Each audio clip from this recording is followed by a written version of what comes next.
ਵਾਹਿਗੁਰੂ ਜੀ ਕਾ ਖਾਲਸਾ ਵਾਹਿਗੁਰੂ ਜੀ ਕੀ ਫਤਿਹ ਜੀ। ਸਾਡੇ programme my name is doctor Kirpal Singh. ਸਾਡੇ ਪ੍ਰੋਗਰਾਮ ਦਾ ਨਾਮ ਹੈ ਟਿਪਸ ਫॉर ਗੁੱਡ ਲਾਈਫ, ਸੁਖੀ ਜੀਵਨ ਦੇ ਰਾਜ਼।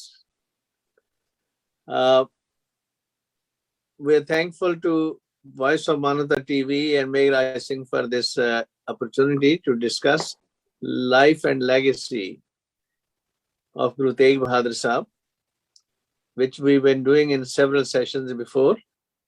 As you know, is evident from the background picture on my screen, that how many important persons gave their lives for the great cause of freedom for humanity. So again, ਸਾਡੇ participants, Dr. Kulwinder Singh, Dr. Dharam Singh, Dr. Vasu, Principal Dharam Singh, ਤੇ ਹੋਰ ਜਿਹੜੇ ਸੱਜਣ ਆਣਗੇ, we are very thankful to all of them for this participation, as well as the new people who will come, as well as to our audience. Please note the views expressed during this program are individuals, not the official policy of Voice of Manata. So again, Vaheguru Ji Ka Khalsa, Vaheguru Ji Ki Fateh, Ram Ram, Salam, jo bhi ਤੁਹਾਡਾ ਪਿਛੋਕੜ ਹੋਵੇ ਪ੍ਰਵਾਨ ਕਰਨਾ. You know, it's very important to visualize briefly that the Guru Nanak Sahib started a pioneering program as far as the interfaith and intercultural and human rights movement is concerned. So this struggle goes back to over 550 years ago, when Guruji uttered that na koi Hindu na Musliman, ਤੇ ਜਿਹਨੂੰ ਗੁਰੂ ਗ੍ਰੰਥ ਸਾਹਿਬ ਦੇ ਵਿੱਚ ਇਹ ਵੀ ਦਰਜ ਹੈ ਕਿ ਵੀ ਨਾ ਹਮ ਹਿੰਦੂ ਨਾ ਮੁਸਲਮਾਨ ਅੱਲਾ ਰਾਮ ਕੇ ਪਿੰਡ ਪ੍ਰਾਣ, ਤੇ ਹੋਰ ਅਲੱਗ-ਅਲੱਗ ਰੂਪਾਂ ਦੇ ਵਿੱਚ ਇਸ ਚੀਜ਼ ਨੂੰ ਵਿਆਖਿਆ ਦਿੱਤੀ ਹੈ ਕਿ everything is from ਇੱਕ Onkar and everything ends up in ਇੱਕ Onkar, the rest of it is a cosmic play, the good and evil forces trying to play with each other, and the choice is ours what we want to follow. So actions speak louder than the words. So the movement started by Guru Nanak Sahib emphasizes a restoration of those human rights which were taken away by Brahmanwad and by the Muslim rulership, as well as Muslim political Islam, who had put so many restrictions on people. And this movement started by Guru Nanak Sahib with his friend Mardana. It went over a period of 239 years. And for the sake of human rights, which were announced by Guru Nanak Sahib, carried out by the subsequent Gurus, and sometimes even with their blood, like Guru Arjan Dev Ji's martyrdom, Guru Tegh Bahadur Ji's martyrdom, followed by Char Sahibzades, Mata Gujri Ji, and even the assassination of Guru Gobind Singh himself in the long run. But before all that happened, Guru Sahib was also created a lasting legacy for the world, Khalsa. And it was the Khalsa which carried on that mission. And even after Guruji passed away, he made Banda Singh Bahadur as the leader and sent back, who then demolished the citadel of terrorism, Sirhind, and eventually led to the disintegration of the empire of the fanatics. And those laborers who fought under the command of Banda Singh Bahadur, they were allotted that land on which they worked. And that's how the Punjab Zimidars came into existence. These are the laborers who were granted that land on which they were working. And now that movement led to the welfare of the common people.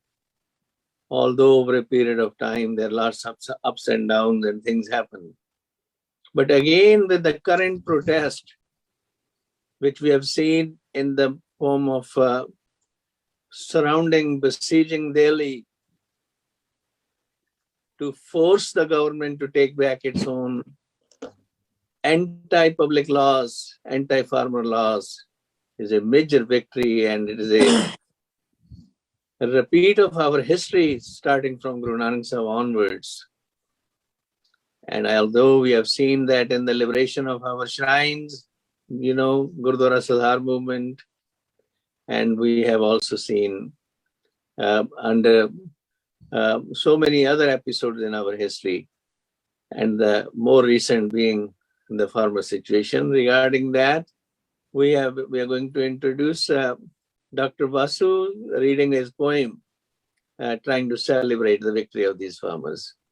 Dr. Vasu Sahib, please, stage is yours. Mehrbani ji, kisan di movement jo hai, manukhi hakkan di ladi de vich hi, jo Guru Nanak ne tori si ladi, ਉਹਦੇ ਵਿੱਚ ਹੀ ਇਹ ਸਾਰੀ ਜੋ movement ਚੱਲੀ ਹੈ ਔਰ ਇਹ ਗੁਰਮਤ ਦਾ ਵਿਰਸਾ ਜਿੱਤਿਆ ਹੈ।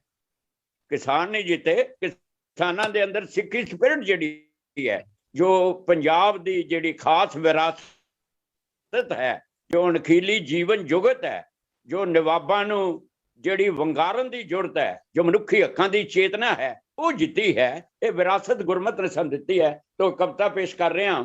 ਆ ਜਿਹੜੇ ਲੋਕ ਸੜਕਾਂ ਤੇ ਤੁਰੇ ਫਿਰਦੇ ਨੇ, ਜਸ਼ਨ ਮਨਾਉਂਦੇ, ਇਹ ਕੌਣ ਨੇ? ਇਹਨਾਂ ਦੀ ਇੰਟਰੋਡਕਸ਼ਨ ਹੈ। ਇਹ ਜੇਤੂ ਫੌਜ ਕਿਸਾਨ ਦੀ ਹੈ, ਜੋ ਦਿੱਲੀ ਜਿੱਤ ਕੇ ਆਈ ਹੈ, ਜਿਸ ਜਾਬਰ ਨੂੰ ਜਾਂ ਢਾਇਆ ਹੈ, ਜਿੱਤਾਂ ਦੀ ਕਿਕਲੀ ਪਾਈ ਹੈ, जिसने तारीख दुहराई है, जिसने पैज रखाई है, जिस तली ते शीस टिका लीता ते जान दी बाजी लाई है, जिस दिल्ली ढिली कर देती, जिस दिल्ली ढिली कर देती ते अपनी रख विखाई है, जिस रात गुलामी दी कट्टी ते कट्टी जुल्म दी फाई है, जो भाजी चाड़ी जालम ने ਉਹ ਭਾਜੀ ਪੋੜ ਮੋੜ ਵਿਖਾਈ ਏ, ਤਿੰਨ ਕਾਲੇ ਕਾਨੂੰਨਾਂ ਦੀ ਜਿਨ੍ਹਾਂ ਨੇ ਕਬਰ ਬਣਾਈ ਹੈ। ਬਿਊਟੀਫੁਲ ਕਾਲੇ ਕਾਨੂੰਨਾਂ ਦੀ ਜਿਨ੍ਹਾਂ ਨੇ ਕਬਰ ਬਣਾਈ ਹੈ। ਇੱਕ ਪੰਜਾਬ ਦੀ ਜਵਾਨੀ ਨੇ, ਕਿਸਾਨਾਂ ਦੀ ਜਵਾਨੀ ਨੇ ਬੜਾ ਪਾਰਟ ਪਲੇ ਕੀਤਾ। ਇਹ ਜਵਾਨੀ ਸ਼ਾਨ ਪੰਜਾਬ ਦੀ ਹੈ, ਜਿਨ੍ਹਾਂ ਝੂਠ ਦੇ ਕਿਲੇ ਹਿਲਾ ਦਿੱਤੇ, ਬਾਹਾਂ 'ਚ ਬਲ ਅਨੋਖਾ ਏ, ਜਿਨ੍ਹਾਂ ਬੈਰੀਕੇਡ ਤੋੜਾ ਦਿੱਤੇ, ਉਹ ਜਿਨ੍ਹਾਂ 100 ਮਣ ਦੇ ਕਈ ਪੱਥਰ ਹਵਾ ਦੇ ਵਿੱਚ ਉਡਾ ਦਿੱਤੇ, ਜਿਨ੍ਹਾਂ ਵੈਰੀ ਦੇ ਮਾੜੇ ਸੁਪਨੇ ਕਈ ਮਿੱਟੀ ਦੇ ਵਿੱਚ ਮਿਲਾ ਦਿੱਤੇ। ਇਹ ਜਿਨ੍ਹਾਂ ਸਿੰਘ ਟਿਕਰੀ ਗਾਜ਼ੀਪੁਰ ਮੋਰਚੇ ਕਈ ਬਣਾ ਦਿੱਤੇ, ਉਹ ਇਹ ਬੰਦੇ ਕਈ ਬਹਾਦਰ ਨੇ, ਇਹ ਨਲੂਏ ਦੇ ਭਾਈ ਨੇ, ਉਹ ਜਿਨ੍ਹਾਂ ਸਰਹੰਦ ਨੂੰ ਜਿੱਤਿਆ ਸੀ, ਇਹ ਉਹੀ ਸੰਤ ਸਿਪਾਹੀ ਨੇ। ਜਿਨ੍ਹਾਂ ਸਰਹੰਦ ਨੂੰ ਜਿੱਤਿਆ ਸੀ, ਇਹ ਉਹੀ ਸੰਤ ਸਿਪਾਹੀ ਨੇ। ਇਹ ਮਿੱਤਰਾਂ ਦੇ ਮਿੱਤਰ ਨੇ, ਪੰਜਾਬ ਦੇ ਜਵਾਨ ਇਹ ਮਿੱਤਰਾਂ ਦੇ ਮਿੱਤਰ ਨੇ, ਤੇ ਵੈਰੀ ਲਈ ਤਬਾਹੀ ਨੇ। ਜਿੱਤ ਪੈਰ ਇਹਨਾਂ ਦੇ ਚੁੰਮਦੀ ਏ, ਜਿੱਧਰ ਵੀ ਕਰਦੇ ਢਾਈ ਨੇ। ਇਹ ਭਗਤ ਸਿੰਘ ਦੇ ਸਾਥੀ ਨੇ, ਇਹ ਭਗਤ ਸਿੰਘ ਦੇ ਸਾਥੀ ਨੇ, ਇਹ ਫੂਲਾ ਸਿੰਘ ਅਕਾਲੀ ਨੇ, ਇਹ ਪੰਜਾਬ ਦੇ ਮਾਲਕ ਨੇ, ਇਹ ਪੰਜਾਬ ਦੇ ਮਾਲੀ ਨੇ, ਇਹ ਬਘੇਲ ਸਿੰਘ ਦੇ ਵਾਰਿਸ ਨੇ। ਸ਼ਾਹ ਆਲਮ ਕੈਦ ਕਰਾਇਆ ਸੀ, ਉਹ ਮੌਤ ਵੇਖ ਕੇ ਕੰਬਿਆ ਸੀ, ਜਦੋਂ ਜੰਮ ਦਾ ਰੂਪ ਵਿਖਾਇਆ ਸੀ। ਫਿਰ ਸਿੰਘਾਂ 11 ਮਹੀਨੇ ਲਈ ਦਿੱਲੀ ਤੇ ਰਾਜ ਕਮਾਇਆ ਸੀ, ਲਾਲ ਕਿਲੇ ਤੇ ਪ੍ਰਤੱਖ ਆਪਣਾ ਕੇਸਰੀ ਨਿਸ਼ਾਨ ਚੁਲਾਇਆ ਸੀ। ਤੋ ਦਿਲ ਕਰਦਾ ਆਪਣੀ ਜਾਨ ਅਸੀਂ ਇਹਨਾਂ ਤੋਂ ਘੋਲ ਕਮਾ ਦਈਏ, ਕਿਸਾਨਾਂ ਤੋਂ। ਦਿਲ ਕਰਦਾ ਆਪਣੀ ਜਾਨ ਅਸੀਂ ਕਿਸਾਨਾਂ ਤੋਂ ਘੋਲ ਘੁਮਾ ਦਈਏ, ਤੇ ਇਹਨਾਂ ਦੇ ਚਰਨਾਂ ਦੀ ਧੂੜੀ ਮੱਥੇ ਆਪਣੇ ਤੇ ਲਾ ਲਈਏ। ਇਹ ਸ਼ਹੀਦਾਂ ਦੇ ਸਾਕ ਸੰਬੰਧੀ ਨੇ, ਜਿਨ੍ਹਾਂ ਜਾਨ ਕੌਮ ਤੋਂ ਵਾਰੀ ਏ, 750 ਦੇ ਲਾਗੇ ਜਾਗੇ ਸਨ ਜਿਨ੍ਹਾਂ ਖੂਨ ਚ ਲਾਈ ਤਾਰੀ ਹੈ। 750 ਦੇ ਲਾਗੇ ਜਾਗੇ ਸਨ जिन्हें खून चलाई तारी है। तो शेर है कि कई मात गुजरियां पोतियां संग मिट्टी च मिट्टी हो गईयां और जमीन दी इस लड़ाई विच ओ मौत दी चक्की च हो गईयां। कई मात गुजरियां पोतियां संग मिट्टी च मिट्टी हो गईयां जमीन दी इस लड़ाई विच ओ मौत दी चक्की च हो गईयां। तो एक भरम गवाता है अजकल दे मॉडर्न युग दा वासु सदके ना तो जिन्ना भरम गवाया है एके विच शक्ति कहरां दी जिन्ना ये सच प्रगटाया है। तो भरम की गवाया सिंह ओही ने संसा ते शक मिटाया है। सिंह ओही ने संसा ते शक मिटाया है। हंकार अंत नूं डिगदा है ते सब नूं प्रतख दिखाया है। हंकार अंत नूं डिगदा है सब नूं प्रतख दिखाया है। इन्नी बेनती प्रवान करना। वाहिगुरू जी का Khalsa Waheguru ji. Beautiful, beautiful. It's a very high spirited, very passionate, बहुत ही yes, very inspiring. Thank you ji. Any comments, Dr. Gyani Dharam Singh जी? ਬਹੁਤ ਸੁੰਦਰ ਜੀ ਇਤਿਹਾਸ ਦੱਸ ਦਿੱਤਾ ਸਾਰਾ ਹੀ ਇਹਦੇ ਵਿੱਚ ਕਵਿਤਾ ਚ ਤੇ ਅੱਜ ਦੇ ਸੰਘਰਸ਼ ਦੀ ਵੀ ਤਸਵੀਰ ਬਹੁਤ ਖੂਬ ਚਿੱਤਰੀ ਆ ਵਾਸੂ ਜੀ ਨੇ। ਬਹੁਤ ਸੁੰਦਰ। Thank you. Any comments you like to make, Dr. Kulwinder Singh? ਹਾਂਜੀ ਸਰ, ਜਿਸ ਤਰ੍ਹਾਂ ਡਾਕਟਰ ਵਾਸੂ ਜੀ ਨੇ ਕਿਹਾ ਨਾ ਤੇ ਮੈਂ ਇੱਕੋ ਗੱਲ ਸ਼ੇਅਰ ਕਰਨੀ ਚਾਹਾਂਗਾ ਕਿ ਕਿਸਾਨ ਜਥੇਬੰਦੀਆਂ ਬੜੀਆਂ ਜਥੇਬੰਦੀਆਂ ਦੇ ਬਿਆਨ ਨੇ ਇਸੇ ਦੇ ਸੰਦਰਭ ਦੇ ਵਿੱਚ ਕਿ ਜੋ ਉਹਨਾਂ ਨੇ 1 ਸਾਲ ਦੇ ਵਿੱਚ ਇੰਨੇ ਦਿਨਾਂ ਵਿੱਚ ਐਕਸਪੀਰੀਅੰਸ ਕੀਤਾ ਕਿ ਉਹ ਕਹਿੰਦੇ ਸੀ ਰੱਬ ਨੂੰ ਮੰਨਦੇ ਹੀ ਨਹੀਂ ਸੀ ਕਈ ਜਥੇਬੰਦੀ। ਲੇਕਿਨ ਉਹ ਕਹਿੰਦੇ ਇਸ ਮਤਲਬ ਅੰਦੋਲਨ ਦੌਰਾਨ ਇੱਕ ਤਾਂ ਜਿਹੜੇ ਲੰਗਰ ਲੱਗੇ ਸਨ ਉਸ ਕਰਕੇ ਧਾਰਮਿਕ ਪ੍ਰਭਾਵ ਬਹੁਤ ਸੀ ਕਿਉਂਕਿ ਜਿਹੜਾ ਅੰਦੋਲਨ ਸੀ ਉਹ ਤੇ ਨੋ ਡਾਊਟ ਕਾਰੋਬਾਰੀ ਸੀ ਕਿਸਾਨੀ ਤੇ ਸੀ ਲੇਕਿਨ ਉੱਥੇ ਪ੍ਰਭਾਵ ਜਿਹੜਾ ਸੀ ਨਾ ਪ੍ਰਭਾਵ ਐਸਾ ਸੀ ਲੰਗਰ ਲੱਗਣ ਦੇ ਨਾਲ ਕਿ ਗੁਰੂ ਦਾ ਪ੍ਰਭਾਵ ਪੈਣਾ ਸ਼ੁਰੂ ਹੋ ਗਿਆ ਤੇ ਬੜੇ ਹੀ ਜਿਹੜੇ ਸੰਤ ਮਹਾਂਪੁਰਖ ਸਨ ਆਪਣੇ ਡੇਰਿਆਂ 'ਚ ਬੈਠੇ ਵੀ ਅਰਦਾਸਾਂ ਕਰਦੇ ਰਹੇ ਤੇ ਉਹ ਕਹਿੰਦੇ ਕੀ ਹੈ ਵੀ ਜਿਹੜੇ ਨਾ ਮੰਨਣ ਵਾਲੇ ਕਹਿੰਦੇ ਸਾਨੂੰ ਰੱਬ ਮੰਨਣ ਵਾਸਤੇ ਮਜਬੂਰ ਹੋਣਾ। ਸਾਡੇ ਮੂੰਹ ਚੋਂ ਨਾ ਮੰਨਦਿਆਂ ਵੀ ਕਹਿੰਦੇ ਨਿਕਲ ਜਾਂਦਾ ਸੀ ਕਿ ਪਰਮਾਤਮਾ ਹੈ। That's all. Thank you ji, thank you. Well, thank you again, Dr. Vasu. Aj December 15th hai te December 10 is United Nations Declaration of Human Rights was adopted in 1948. Now that comes on so late compared to what the Guru Nanak's movement started in 1469. So we should not only be proud about it and grateful about it, what it has achieved and what it has done, but we also need to remember it like Dr. Inderjeet Singh summarized it in his poem. So Guru Tegh Bahadur Ji, during this time, well, like they say, no matter who wrote this, but it is a fact कि ठीक कर for the least पर proper किया बयान तेग बहादुर सी करिया करी न किन्हुआन, and that is the one with जिदी के results they as a eventually Guru Gobind Singh Ji created Khalsa as the ongoing force with the mission to defend and protect the human rights of people. And this movement is an example of this. And many movements like that has happened in the past and will, I'm sure, happen in the future too. But this is where the Guru Granth Sahib de jade Guru Bachan ne ke babaniyan kahaniyan put saput grain. It is so important that we should not only do our part and nitnem, but also learn to reflect on the Shabads and the way the people lived their life based on the principles of Guru Granth Sahib in their life. Like this, again, these contemporary issues, as we are discussing, is a good example for that.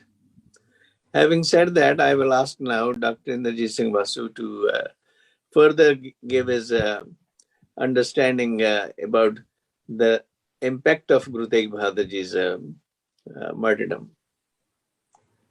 Dr. Vasu? ਇਸ ਸੰਬੰਧ ਵਿੱਚ ਬੇਨਤੀ ਹੈ ਕਿ 1948 10 ਦਸੰਬਰ ਨੂੰ ਜੋ UNO ਚ human right ਦੇ ਬਾਰੇ ਚ ਡਿਕਲੇਰੇਸ਼ਨ ਹੋਈ ਸੀ, ਉਹ ਜਿਹੜੀ ਡਿਕਲੇਰੇਸ਼ਨ ਹੈ ਉਹ ਤਾਂ 1948 ਦੀ ਹੈ, ਪਰ ਸਾਡੇ ਗੁਰੂਆਂ ਨੇ ਡਿਕਲੇਅਰ ਜਿਹੜੀ ਮਾਨਵੀ ਹੱਕਾਂ ਦੀ ਲੜਾਈ ਹੈ ਉਹ 1469 ਤੋਂ 1539 ਤੱਕ ਗੁਰੂ ਨਾਨਕ ਸਾਹਿਬ ਨੇ ਕਰਤੀ ਸੀ। ਤੇ ਫਿਰ 200 ਸਾਲ 16ਵੀਂ ਤੇ 17ਵੀਂ ਸਦੀ ਤੇ ਜਿਹੜੀ ਹੈ 2 ਸਦੀਆਂ ਗੁਰੂਆਂ ਨੇ ਮਨੁੱਖੀ ਹੱਕਾਂ ਲਈ ਕੁਰਬਾਨੀਆਂ ਕੀਤੀਆਂ ਨੇ। ਔਰ ਉਹਦੇ 'ਚ ਲਿਖਿਆ ਹੈ declaration UNO, all human beings are born free and equal in dignity and rights. They are endowed with reason and should act towards one another in a spirit of brotherhood. तो मैं समझना कि ਜਿਹੜੀ in spirit of brotherhood ਵਿੱਚ UNO ਨੇ ਕਿਹਾ ਤੇ ਅਸੀਂ ਕਿਹਾ ਗੁਰੂ ਗ੍ਰੰਥ ਸਾਹਿਬ ਵਿੱਚ ਏਕ ਪਿਤਾ ਏਕ ਸਕੇ ਹਮ ਬਾਰਕ, ਉਧਰ brotherhood ਹੈ, ਇਧਰ ਏਕ ਸਕੇ ਹਮ ਬਾਰਕ ਹੈ। ਤੇ ਜਿੱਦੇ ਇਧਰ they are endowed with reason, ਔਰ ਸਾਡੇ ਗੁਰੂ ਸਾਹਿਬ ਨੇ ਕਿਹਾ, ਗੁਰੂ ਨਾਨਕ ਨੇ ਉਕਤ ਜੋਤ, ਉਕਤ ਹੁੰਦੀ ਦਲੀਲ, ਉਕਤ ਜੋਤ ਲੈ ਸੁਰਤ ਪ੍ਰੀਖਿਆ। ਇੱਕ ਮਨੁੱਖ ਨੂੰ ਦਲੀਲ ਦੀ ਜੋਤ ਦਿੱਤੀ ਗਈ ਹੈ ਤੇ ਪ੍ਰੀਖਿਆ ਕਰਨ ਵਾਲੀ ਸੁਰਤ ਦਿੱਤੀ ਗਈ ਹੈ, ਇੰਟੈਲੈਕਟ ਦਿੱਤਾ ਗਿਆ ਹੈ ਪ੍ਰੀਖਿਆ ਕਰਨ ਲਈ ਵੀ ਕੀ ਸੱਚ ਹੈ ਤੇ ਕੀ ਝੂਠ ਹੈ। ਅੱਛਾ, ਜਿਹੜਾ they are all human beings are born free and equal, ਤੇ ਗੁਰੂ ਸਾਹਿਬ ਨੇ, ਗੁਰੂ ਗੋਬਿੰਦ ਸਿੰਘ ਨੇ ਕਿਹਾ ਮਾਨਸ ਕੀ ਜਾਤ ਸਭ ਹੈ ਏਕ ਹੈ ਪਛਾਨਬੋ। ਇਹ ਡਿਗਨਟੀ ਜਿਹੜੀ ਇਤਨੀ ਡਿਗਨਟੀ ਗੁਰੂ ਸਾਹਿਬ ਨੇ ਦਿੱਤੀ, ਗੁਰੂ ਨਾਨਕ ਕਹਿੰਦੇ ਨੇ ਜੈ ਜੈ ਦੇਖੋ ਤੈ ਜੋਤ ਤੁਮਾਰੀ, ਮੈਂ ਜਿਸ ਮਨੁੱਖ ਨੂੰ ਦੇਖਦਾ ਉਹਦੇ ਵਿੱਚ ਪਰਮਾਤਮਾ ਤੇਰੀ ਜੋਤ ਹੈ। ਇਹ ਹੈ ਡਿਗਨਟੀ, ਇਹ ਹੈ ਮਨੁੱਖ ਦੀ ਪੂਜਾ, ਇਹ ਹੈ ਵਰਸ਼ਿਪ ਆਫ ਮੈਨਹੁੱਡ। ਇਹ ਕੋਈ ਹਿੰਦੂ ਤਵ ਦਾ ਨਹੀਂ ਹੈ, ਇਹ ਮੈਨਹੁੱਡ ਦੀ ਪੂਜਾ ਹੈ। ਜੈ ਜੈ ਦੇਖੋ ਤੈ ਜੋਤ ਤੁਮਾਰੀ, ਤੇਰਾ ਰੂਪ ਕਨੇਹਾ। ਐ ਪ੍ਰਮਾਤਮਾ ਤੇਰਾ ਰੂਪ ਕਿਸ ਤਰ੍ਹਾਂ ਦਾ? ਇਕਤ ਰੂਪ ਫਿਰੇ ਪ੍ਰਛੰਨਾ, ਤੇਰਾ ਇੱਕ ਰੂਪ ਲੁਕਿਆ ਹੋਇਆ ਫਿਰ ਰਿਹਾ ਹਰ ਇੱਕ ਦੇ ਵਿੱਚ, ਕੋਈ ਨਾ ਕਿਸੇ ਜਿਹਾ ਤੇ ਕਿਸੇ ਦੀ ਕਿਸੇ ਨਾਲ ਸ਼ਕਲ ਨਹੀਂ ਰਲਦੀ। ਤੋ ਇਹ ਜਿਹੜਾ ਆਲ ਹਿਊਮਨ ਆਰ ਬੀਇੰਗ ਫ੍ਰੀ ਹੈ, ਇਹਦਾ ਮੈਂ ਤੁਹਾਨੂੰ ਗੁਰਬਾਣੀ ਦੇ ਵਿੱਚੋਂ ਰੈਫਰੈਂਸ ਇੱਕ ਲਾਈਨ ਦਾ ਦੇ ਦਿੱਤਾ ਹੈ। ਤੇ ਦੂਸਰਾ ਹੈ ਕਿ ਗੁਰੂ ਸਾਹਿਬ ਨੇ ਦੇਖੋ ਸਾਰੇ ਲੋਕ ਜਿਹੜੇ ਨੇ ਸੁਤੰਤਰ ਤੌਰ ਤੇ ਜੰਮੇ ਨੇ, ਔਰ 3 ਚੀਜ਼ਾਂ ਨੇ UNO ਦੇ ਚਾਰਟਰ ਵਿੱਚ, ਸਮਾਨਤਾ, ਸੁਤੰਤਰਤਾ ਤੇ ਨਿਆਂ। ਇਹੀ 3 ਵੈਲਿਊਜ਼ ਗੁਰੂ ਗ੍ਰੰਥ ਸਾਹਿਬ ਦੀਆਂ ਨੇ, ਇਹੀ 3 ਵੈਲਿਊਜ਼ ਗੁਰੂ ਤੇਗ ਬਹਾਦਰ ਸਾਹਿਬ ਦੀ ਸ਼ਹੀਦੀ ਵਿੱਚ ਨੇ। ਤੋ ਇਹਨਾਂ ਦੀ 3 ਵੈਲਿਊਆਂ ਦੇ ਵਿਰੁੱਧ, 3 ਕੀਮਤਾਂ ਦੇ ਵਿਰੁੱਧ ਇੱਕ ਗੱਠ ਜੋੜ ਬਣਿਆ ਹੋਇਆ ਸੀ। ਇੱਕ ਮੁਗਲ ਹਾਕਮ, ਇੱਕ ਐਡਮਿਨਿਸਟ੍ਰੇਸ਼ਨ ਤੇ ਧਾਰਮਿਕ ਪੁਜਾਰੀ। ਗੁਰੂ ਨਾਨਕ ਨੇ ਇਸ ਗੱਠ ਜੋੜ ਵੱਲ ਇਸ਼ਾਰਾ ਕੀਤਾ ਆਸਾ ਦੀ ਵਾਰ 'ਚ। ਮਾਨਸ ਖਾਣੇ ਕਰੇ ਨਵਾਜ਼, ਮਨੁੱਖਾਂ ਨੂੰ ਕੋਣ ਵਾਲੇ ਨਮਾਜ਼ਾਂ ਪੜ੍ਹਦੇ ਨੇ। ਮੁਸਲਮਾਨ ਹਾਕਮ ਛੁਰੀ ਵਗਾਇਨ 3 ਗਲ ਤਾਗ, ਜਨੇਊ ਪਾਏ ਹੋਏ ਨੇ ਖੱਤਰੀਆਂ ਨੇ ਜਿਹੜੇ ਸਿਵਲ ਐਡਮਿਨਿਸਟ੍ਰੇਸ਼ਨ ਦੀ ਇੰਚਾਰਜ ਹੁੰਦੇ ਸਨ। ਛੁਰੀ ਵਗਾਇਨ, ਇਹ ਛੁਰੀਆਂ ਚਲਾ ਰਹੇ ਲੋਕਾਂ ਦੇ 3 ਗਲ ਤਾਗ, ਗਲਾਂ ਵਿੱਚ ਜਨੇਊ ਪਾਏ ਨੇ ਤੇ 3 ਕਰ ਬ੍ਰਾਹਮਣ ਪੂਰੇ ਨਾਦ ਤੇ ਧਾਰਮਿਕ ਪੁਜਾਰੀ ਬਾਹਮਣ, ਇਹਨਾਂ ਦੇ ਘਰਾਂ 'ਚ ਨਾਦ ਪੂਰਦੇ ਨੇ ਤੇ ਨਾ ਵੀ ਆਵੇ ਉਹੀ ਸਾਧ, ਉਹੀ ਬੇਈਮਾਨੀ ਦੀ ਕਮਾਈ ਦਾ ਖਾਣਾ ਉਹ ਸਵਾਦ ਆਉਂਦਾ। ਕੂੜੀ ਰਾਸ ਕੂੜਾ ਵਪਾਰ, ਕੂੜ ਬੋਲ ਕਰੇ ਹਾਰ, ਸ਼ਰਮ ਧਰਮ ਕਾ ਡੇਰਾ ਦੂਰ, ਨਾਨਕ ਕੂੜ ਰਿਹਾ ਭਰਪੂਰ। ਇਹ 3 ਦਾ ਗੱਠ ਜੋੜ ਹੁਣ ਵੀ ਹੈਗਾ। ਅੱਜ ਕੱਲ ਦੀਆਂ ਐਡਮਿਨਿਸਟ੍ਰੇਸ਼ਨਾਂ ਵਿੱਚ ਵੀ ਧਾਰਮਿਕ ਪੁਜਾਰੀ ਨਾਲ ਹੁੰਦੇ ਨੇ। ਪਟਨਾ ਸਾਹਿਬ ਦੇ ਇਕਬਾਲ ਸਿੰਘ ਨਾਲ ਹੁੰਦੇ ਨੇ ਜਦੋਂ ਰਾਮ ਮੰਦਿਰ ਦਾ ਉੱਥੇ ਉਦਘਾਟਨ ਹੁੰਦਾ, ਧਾਰਮਿਕ ਪੁਜਾਰੀ ਨਾਲ ਹੀ ਹੁੰਦੇ ਨੇ, ਐਡਮਿਨਿਸਟ੍ਰੇਸ਼ਨ ਨਾਲ ਹੀ ਹੁੰਦੀ ਏ। ਇਹ ਜਿਹੜਾ ਗੱਠ ਜੋੜ ਹੈ ਇਹ ਤੋੜਨਾ ਪੈਂਦਾ ਤੇ ਇਸਲਾਮੀ ਹਕੂਮਤ ਜਿਹੜੀ ਸੀ, ਦੇਖੋ ਜਿਹੜਾ UN ਦਾ ਚਾਰਟਰ ਹੈ ਉਹਦੇ 'ਚ ਲਿਖਿਆ ਸਾਰੀਆਂ ਆਜ਼ਾਦੀਆਂ ਤੇ ਸਾਰੇ ਹੱਕਾਂ ਦੇ ਸਾਰੇ ਹੱਕਦਾਰ ਨੇ। ਕੋਈ ਜਾਤੀ ਦਾ, ਰੰਗ, ਲਿੰਗ ਭੇਦ, ਬੋਲੀ, ਧਰਮ, ਰਾਜਨੀਤਿਕ ਤੇ ਕੋਈ ਭਿੰਨ ਭੇਦ ਨਹੀਂ ਰੱਖਣਾ, ਕੋਈ ਜਾਇਦਾਦਾਂ ਦਾ, ਕੋਈ ਜਨਮ ਤੇ ਹੋਰ। ਲਓ, ਇਸਲਾਮੀ ਹਕੂਮਤ ਨੇ ਜਬਰੀ ਧਰਮ ਬਦਲੀ ਦੀ ਨੀਤੀ ਅਪਣਾ ਲਈ। ਇਹ UN ਚਾਰਟਰ ਦੀ ਵਿਰੋਧਤਾ ਹੋ ਗਈ ਇਸਲਾਮੀ ਹਕੂਮਤ ਵੱਲੋਂ। ਭਾਰਤੀ ਦੂਜੇ ਦਰਜੇ ਦੇ ਸ਼ਹਿਰੀ ਹੋ ਗਏ ਤੇ ਭਾਰਤੀਆਂ ਤੇ ਜ਼ਬਰ ਢਾਇਆ ਜਾਣ ਲੱਗਾ। ਤੇ ਸਿੱਖ ਗੁਰੂਆਂ ਨੇ ਕਿਹਾ ਬਈ ਗੱਲ ਗਲਤ ਹੈ ਤੁਹਾਡੀ। ਸਿੱਖ ਗੁਰੂਆਂ ਨੇ ਕਿਹਾ ਹਿੰਦੂ ਚੰਗਾ ਹਿੰਦੂ ਬਣੋ, ਮੁਸਲਮਾਨ ਚੰਗਾ ਮੁਸਲਮਾਨ ਬਣੋ। ਸੋ ਬ੍ਰਾਹਮਣ ਜੋ ਬ੍ਰਹਮ ਵਿਚਾਰੇ, ਮੁਸਲਮਾਨ ਸੋਈ ਮਲਕ ਹੋਵੇ, ਦਾਨਿਸ਼ਮੰਦ ਸੋਈ ਦਿਲ ਧੋਵੇ। ਅਸੀਂ ਤਾਂ ਮਨੁੱਖ ਦੀ ਗੱਲ ਕੀਤੀ ਕਿ ਮਨੁੱਖ ਪਵਿੱਤਰ ਹੋਵੇ। ਤੇ ਇੱਕ ਲਿਖਿਆ UNO ਚਾਰਟਰ 'ਚ ਡਾਕਟਰ ਸਾਹਿਬ, right to life, right to liberty and security to all. ਲੋ, ਅਸੀਂ ਗੁਰੂ ਗ੍ਰੰਥ ਸਾਹਿਬ ਨੇ ਕੀ ਕੀਤਾ? ਸਿਕਿਉਰਿਟੀ ਟੂ ਆਲ। ਗੁਰੂ ਸਾਹਿਬ ਨੇ ਕਿਹਾ ਫੱਕੜ ਜਾਤੀ ਫੱਕੜ ਨਾ, ਜਾਤੀ ਤੇ ਨਾਮ ਇਹ ਵਿਅਰਥ ਹੈ, ਸਭਨਾ ਜੀਆਂ ਇੱਕਾ ਛਾਂ। ਸਾਰੇ ਜੀਆਂ ਤੇ ਛਤਰੀ ਸੁਰੱਖਿਆ ਦੀ ਰੱਬ ਦੀ ਹੈ, ਸਾਰੇ ਜੀਆਂ ਤੇ ਇੱਕੋ ਛਤਰੀ ਰੱਬ ਦੀ ਹੈ। ਤੇ UN ਦਾ ਚਾਰਟਰ ਕਹਿੰਦਾ ਕਿ life, liberty and security for all. ਅਸੀਂ ਕਹਿੰਦੇ ਹਾਂ ਸਾਡੇ ਤੇ ਰੱਬ ਦੀ ਛਤਰੀ ਹੈ। ਗੱਲ ਤੇ ਉਹੀ ਹੈ ਨਾ। ਤੇ ਗੁਰੂ ਸਾਹਿਬ ਨੇ ਕੀ ਕਿਹਾ? ਦੇਖੋ, ਇੱਕ ਗੱਲ ਬੜੀ ਵਧੀਆ ਗੁਰਮਤਿ ਦੀ, ਉਹਨਾਂ ਕਿਹਾ ਤਖਤ ਬਹਿ ਤਖਤੇ ਕੀ ਲਾਇਕ।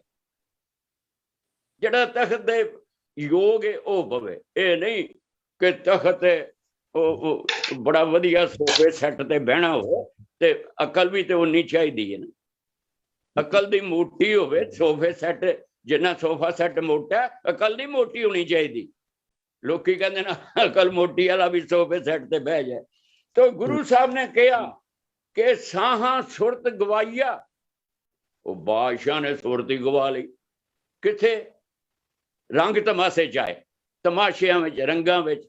ਹੁਣ ਵੀ ਬੜੇ ਬੜੇ 2-2 ਕਰੋੜ ਰੁਪਈਆ ਪ੍ਰਿਯੰਕਾ ਨੂੰ ਦਿੱਤਾ ਗਿਆ ਸੀ ਇੱਕ ਵਾਰੀ ਸੁਖਬੀਰ ਦੇ ਵੇਲੇ। 2 ਕਰੋੜ ਰੁਪਈਆ ਜਦੋਂ ਕਬੱਡੀ ਦੇ ਮੈਚ ਹੋਏ ਸੀ ਤੇ ਉੱਥੇ 2 ਕਰੋੜ ਰੁਪਇਆ ਇਹਨਾਂ ਨੂੰ ਦਿੱਤਾ ਗਿਆ। ਸਾਹਾਂ ਸੁਰਤ ਗਵਾਈਆ, ਰੰਗ ਤਮਾਸ਼ੇ 'ਚ ਆਏ। ਤੇ ਭਾਈ ਗੁਰੂ ਰਵਿਦਾਸ ਜੀ ਨੇ ਕਿਹਾ ਕਿ ਬਈ ਆਬਾਦਾਨ ਸਦਾ ਮਸ਼ਹੂਰ, ਉਹਾਂ ਗਨੀ ਬਸੇ ਮਹਿਮੂਦ। ਜਿਹੜੇ ਰੂਹਾਨੀ ਬਾਦਸ਼ਾਹਤ ਵਾਲੇ ਲੋਕ ਹੋਣਗੇ ਉਹ ਇੱਕ ਬੇਗਮਪੁਰੇ 'ਚ ਬਹਿਣਗੇ। ਤੇ ਗੁਰੂ ਸਾਹਿਬ ਨੇ ਕਿਹਾ ਆ ਦੁਨੀਆ ਜਿਹੜੀ ਹੈ ਨਾ, ਸੰਤ ਹੇਤ ਪ੍ਰਭ ਤ੍ਰਿਭੁਵਨ ਧਾਰੇ। ਇਹ ਸੰਤਾਂ ਦੇ ਸ਼ਖਸੀਅਤ ਜਿਹੜੀ ਹੈ ਉਹ ਇੱਥੇ ਪ੍ਰਫੁੱਲਤ ਹੋਏਗੀ। ਤੇ ਜੇ ਪ੍ਰਫੁੱਲਤ ਹੋ ਜਾਣ ਬੇਈਮਾਨ, ਜੇ ਪ੍ਰਫੁੱਲਤ ਹੋ ਜਾਣ ਮਾਫੀਏ ਵਾਲੇ, ਫਿਰ ਤਾਂ ਪੰਜਾਬ ਨਰਕ ਬਣ ਗਿਆ। ਫਿਰ ਤਾਂ ਐ ਲੱਗੂਗਾ ਇੱਥੇ ਗੁਰੂ ਹੋਏ ਕੋਈ ਨਹੀਂ। ਹੁਣ ਤੇ ਦੇਖੋ ਡਾਕਟਰ ਸਾਹਿਬ, ਹੁਣ ਲੱਗਦਾ ਗੁਰੂ ਸ਼ਾਇਦ ਹੋਏ ਕੋਈ ਨਹੀਂ, ਕਿਉਂਕਿ ਹੁਣ ਸਾਰੇ ਲੀਡਰ ਹੀ ਮਾਫੀਆ ਵਾਲੇ ਨੇ। ਸਾਰੇ ਇੱਕ ਦੂਜੇ ਦੇ ਪਰਦੇ ਖਿੱਚੀ ਜਾਂਦੇ ਨੇ। ਸਾਨੂੰ ਕੋਈ ਖੋਜ ਕਰਨ ਦੀ ਲੋੜ ਹੀ ਨਹੀਂ। ਇਸ ਕਰਕੇ ਗੁਰੂ ਸਾਹਿਬ ਨੇ ਆਖਿਆ ਸੀ ਕਿ ਸਿੱਖ ਧਰਮ ਜਿਹੜਾ ਉਹਨੂੰ ਕੌਮੀ ਸਰੂਪ ਪ੍ਰਵਾਨ ਕੀਤਾ। ਗੁਰੂ ਗ੍ਰੰਥ ਸਾਹਿਬ ਦੇਖੋ, ਸਿੱਖ ਧਰਮ ਕੌਮੀ ਸਰੂਪ ਬਿਆਨ ਕੀਤਾ। ਆਦਿ ਬੀੜ ਜਿਹੜੀ ਹੈ ਉਹ ਸਾਰੇ ਧਰਮ ਪ੍ਰਫੁੱਲਤ ਹੋਣ, ਤਾਂ ਹੀ ਤੇ ਸਾਰੇ ਧਰਮਾਂ ਦੇ ਭਗਤ ਲਏ ਨੇ। ਇਸ ਕਰਕੇ ਗੁਰੂ ਸਾਹਿਬ ਦਾ ਜਿਹੜਾ ਮਤ ਹੈ ਉਹ ਬਈ ਸਾਰਿਆਂ ਨੂੰ ਆਦਰ ਦੇਣ ਵਾਲਾ ਹੈ ਤੇ ਉਹਨਾਂ ਨੂੰ ਸਾਰਾ ਸਤਿਕਾਰ ਦਿੱਤਾ ਗਿਆ। ਮੈਂ ਸਮਝਣਾ ਕਿ ਗੁਰੂ ਗ੍ਰੰਥ ਸਾਹਿਬ ਵਿੱਚ ਮਨੁੱਖਤਾ ਦੀ ਆਜ਼ਾਦੀ ਸੁਰੱਖਿਅਤ ਹੈ। ਗੁਰੂ ਗ੍ਰੰਥ ਸਾਹਿਬ ਵਿੱਚ ਸੁਤੰਤਰਤਾ ਦਾ ਆਦਰਸ਼ ਸੁਰੱਖਿਅਤ ਹੈ। ਉਹ ਭਗਤ ਕਬੀਰ ਨੇ ਤਾਂ ਹੁਣ ਵੀ ਕਹਿਤਾ, ਅੱਜ ਕੱਲ ਦੇ ਯੁੱਗ ਵਿੱਚ ਵੀ ਭਗਤ ਕਬੀਰ ਦੁਹਰਾਇਆ ਜਾਂਦਾ, ਗਗਨ ਦਮਾਮਾ ਬਾਜਿਓ ਪਰਿਓ ਨਿਸ਼ਾਨੇ ਘਾਓ, ਖੇਜੋ ਮਾਂਡਿਓ ਸੂਰਮਾ ਜਨ ਕੋ ਦਾਓ, ਸੂਰਾ ਸੋ ਪਹਿਚਾਨੀਏ ਜੋ ਲੜੇ ਦੀਨ ਕੇ ਹੇਤ। ਬਈ ਸੂਰਮਾ ਕੌਣ ਆ? ਜੋ ਦੀਨਾਂ ਲਈ, ਜੋ ਗਰੀਬਾਂ ਲਈ ਲੜਦਾ, ਗਰੀਬਾਂ ਦੇ ਹੱਕਾਂ ਲਈ ਲੜਦਾ। ਜੇ ਆਪਾਂ ਪੁੱਛੀਏ ਕਿ ਗੁਰੂ ਨਾਨਕ ਕਿੱਥੇ ਮਿਲਣਗੇ, ਗੁਰੂ ਨਾਨਕ ਕਹਿੰਦੇ ਨੇ ਮੈਂ ਤੁਹਾਨੂੰ ਮਿਲੂੰਗਾ। ਗੁਰੂ ਜੀ ਕਿੱਥੇ ਮਿਲੋਗੇ? ਉਹ ਕਹਿੰਦੇ ਨੇ ਨੀਚਾ ਅੰਦਰ ਨੀਚ ਜਾਤ, ਨੀਚੀ ਹੂੰ ਅਤ ਰੀਚ, ਨਾਨਕ ਤਿਨ ਕੇ ਸੰਗ ਸਾਥ, ਵੱਡਿਆਂ ਸਿਉ ਕੈ ਰੀਸ। ਗੁਰੂ ਨਾਨਕ ਕਹਿੰਦਾ ਮੈਨੂੰ ਲੱਭਣ ਵਾਲਿਓ ਨੀਚਾਂ ਨੂੰ ਲੱਭ ਲੋ। ਤੇ ਗੁਰੂ ਗੋਬਿੰਦ ਸਿੰਘ ਕੀ ਕਹਿੰਦੇ ਨੇ? ਇਨ ਗਰੀਬ ਸਿੱਖਰ ਕੋ ਦਊ ਬਾਦਸ਼ਾਹੀ, ਇਹਨਾਂ ਨੀਚਾਂ ਨੂੰ ਮੈਂ ਬਾਦਸ਼ਾਹੀ ਦਊਂ। Thank you, Dr. ਸਾਹਿਬ। ਪਿੱਛੇ ਖਲੋਤਾ ਉਹ ਗੁਰੂ ਨੂੰ ਹਾਈਜੈਕ ਕਰ ਲਿਆ ਅਮੀਰਾਂ ਸਰਮਾਏਦਾਰਾਂ ਨੇ। ਮੈਂ ਸਮਝਣਾ ਕਿ ਸਿੱਖੀ ਜੋ ਹੈ, ਗੁਰੂ ਜੋ ਨੇ, ਜੋ ਸਿੱਖੀ ਲਹਿਰ ਹੈ ਉਹ ਸੁਤੰਤਰਤਾ ਦੀ ਲਹਿਰ ਹੈ, ਜਿਸ ਨੇ ਵਿਖਾਤਾ ਕਿਸਾਨੀ ਐਜੀਟੇਸ਼ਨ ਜਾ ਕੇ ਕਿ ਜਿਹੜੀ ਗੁਰਮਤ ਦੀ ਲਹਿਰ ਹੈ ਉਹ ਜਿੱਤੇਗੀ। ਤੁਹਾਨੂੰ ਪਤਾ ਹੈ ਕਿ ਕਿਸਾਨੀ ਲਹਿਰ ਵਿੱਚ ਗੁਰੂ ਗ੍ਰੰਥ ਸਾਹਿਬ ਦਾ ਉੱਥੇ ਪ੍ਰਕਾਸ਼ ਸੀ, ਰੋਜ਼ ਦੀਵਾਨ ਹੁੰਦਾ ਸੀ, ਰੋਜ਼ ਗੁਰਮਤ ਦੁਹਰਾਈ ਜਾਂਦੀ ਸੀ, ਗੁਰੂਆਂ ਦੇ ਸ਼ਹੀਦੀ ਦਿਨ ਮਨਾਏ ਜਾਂਦੇ ਸੀ। ਉਹ ਜਿਹੜੀ ਸਪਿਰਿਟ ਹੈ, ਜਿਹੜੀ ਵਿਰਸੇ ਨੂੰ ਨਾਲ ਲੈ ਕੇ ਚੱਲਦੀ, ਕੋਈ ਬਾਹਰਲਾ ਵਿਰਸਾ ਨਹੀਂ ਸੀ ਕਾਮਰੇਡੀਆਂ ਦਾ, ਇਹ ਵਿਰਸਾ ਗੁਰਮਤ ਦਾ ਸੀ। Thank you, Dr. Sahib. Dr. ਸਾਹਿਬ ਬੜੀ ਮਿਹਰਬਾਨੀ। Thank you. We'll come back to you.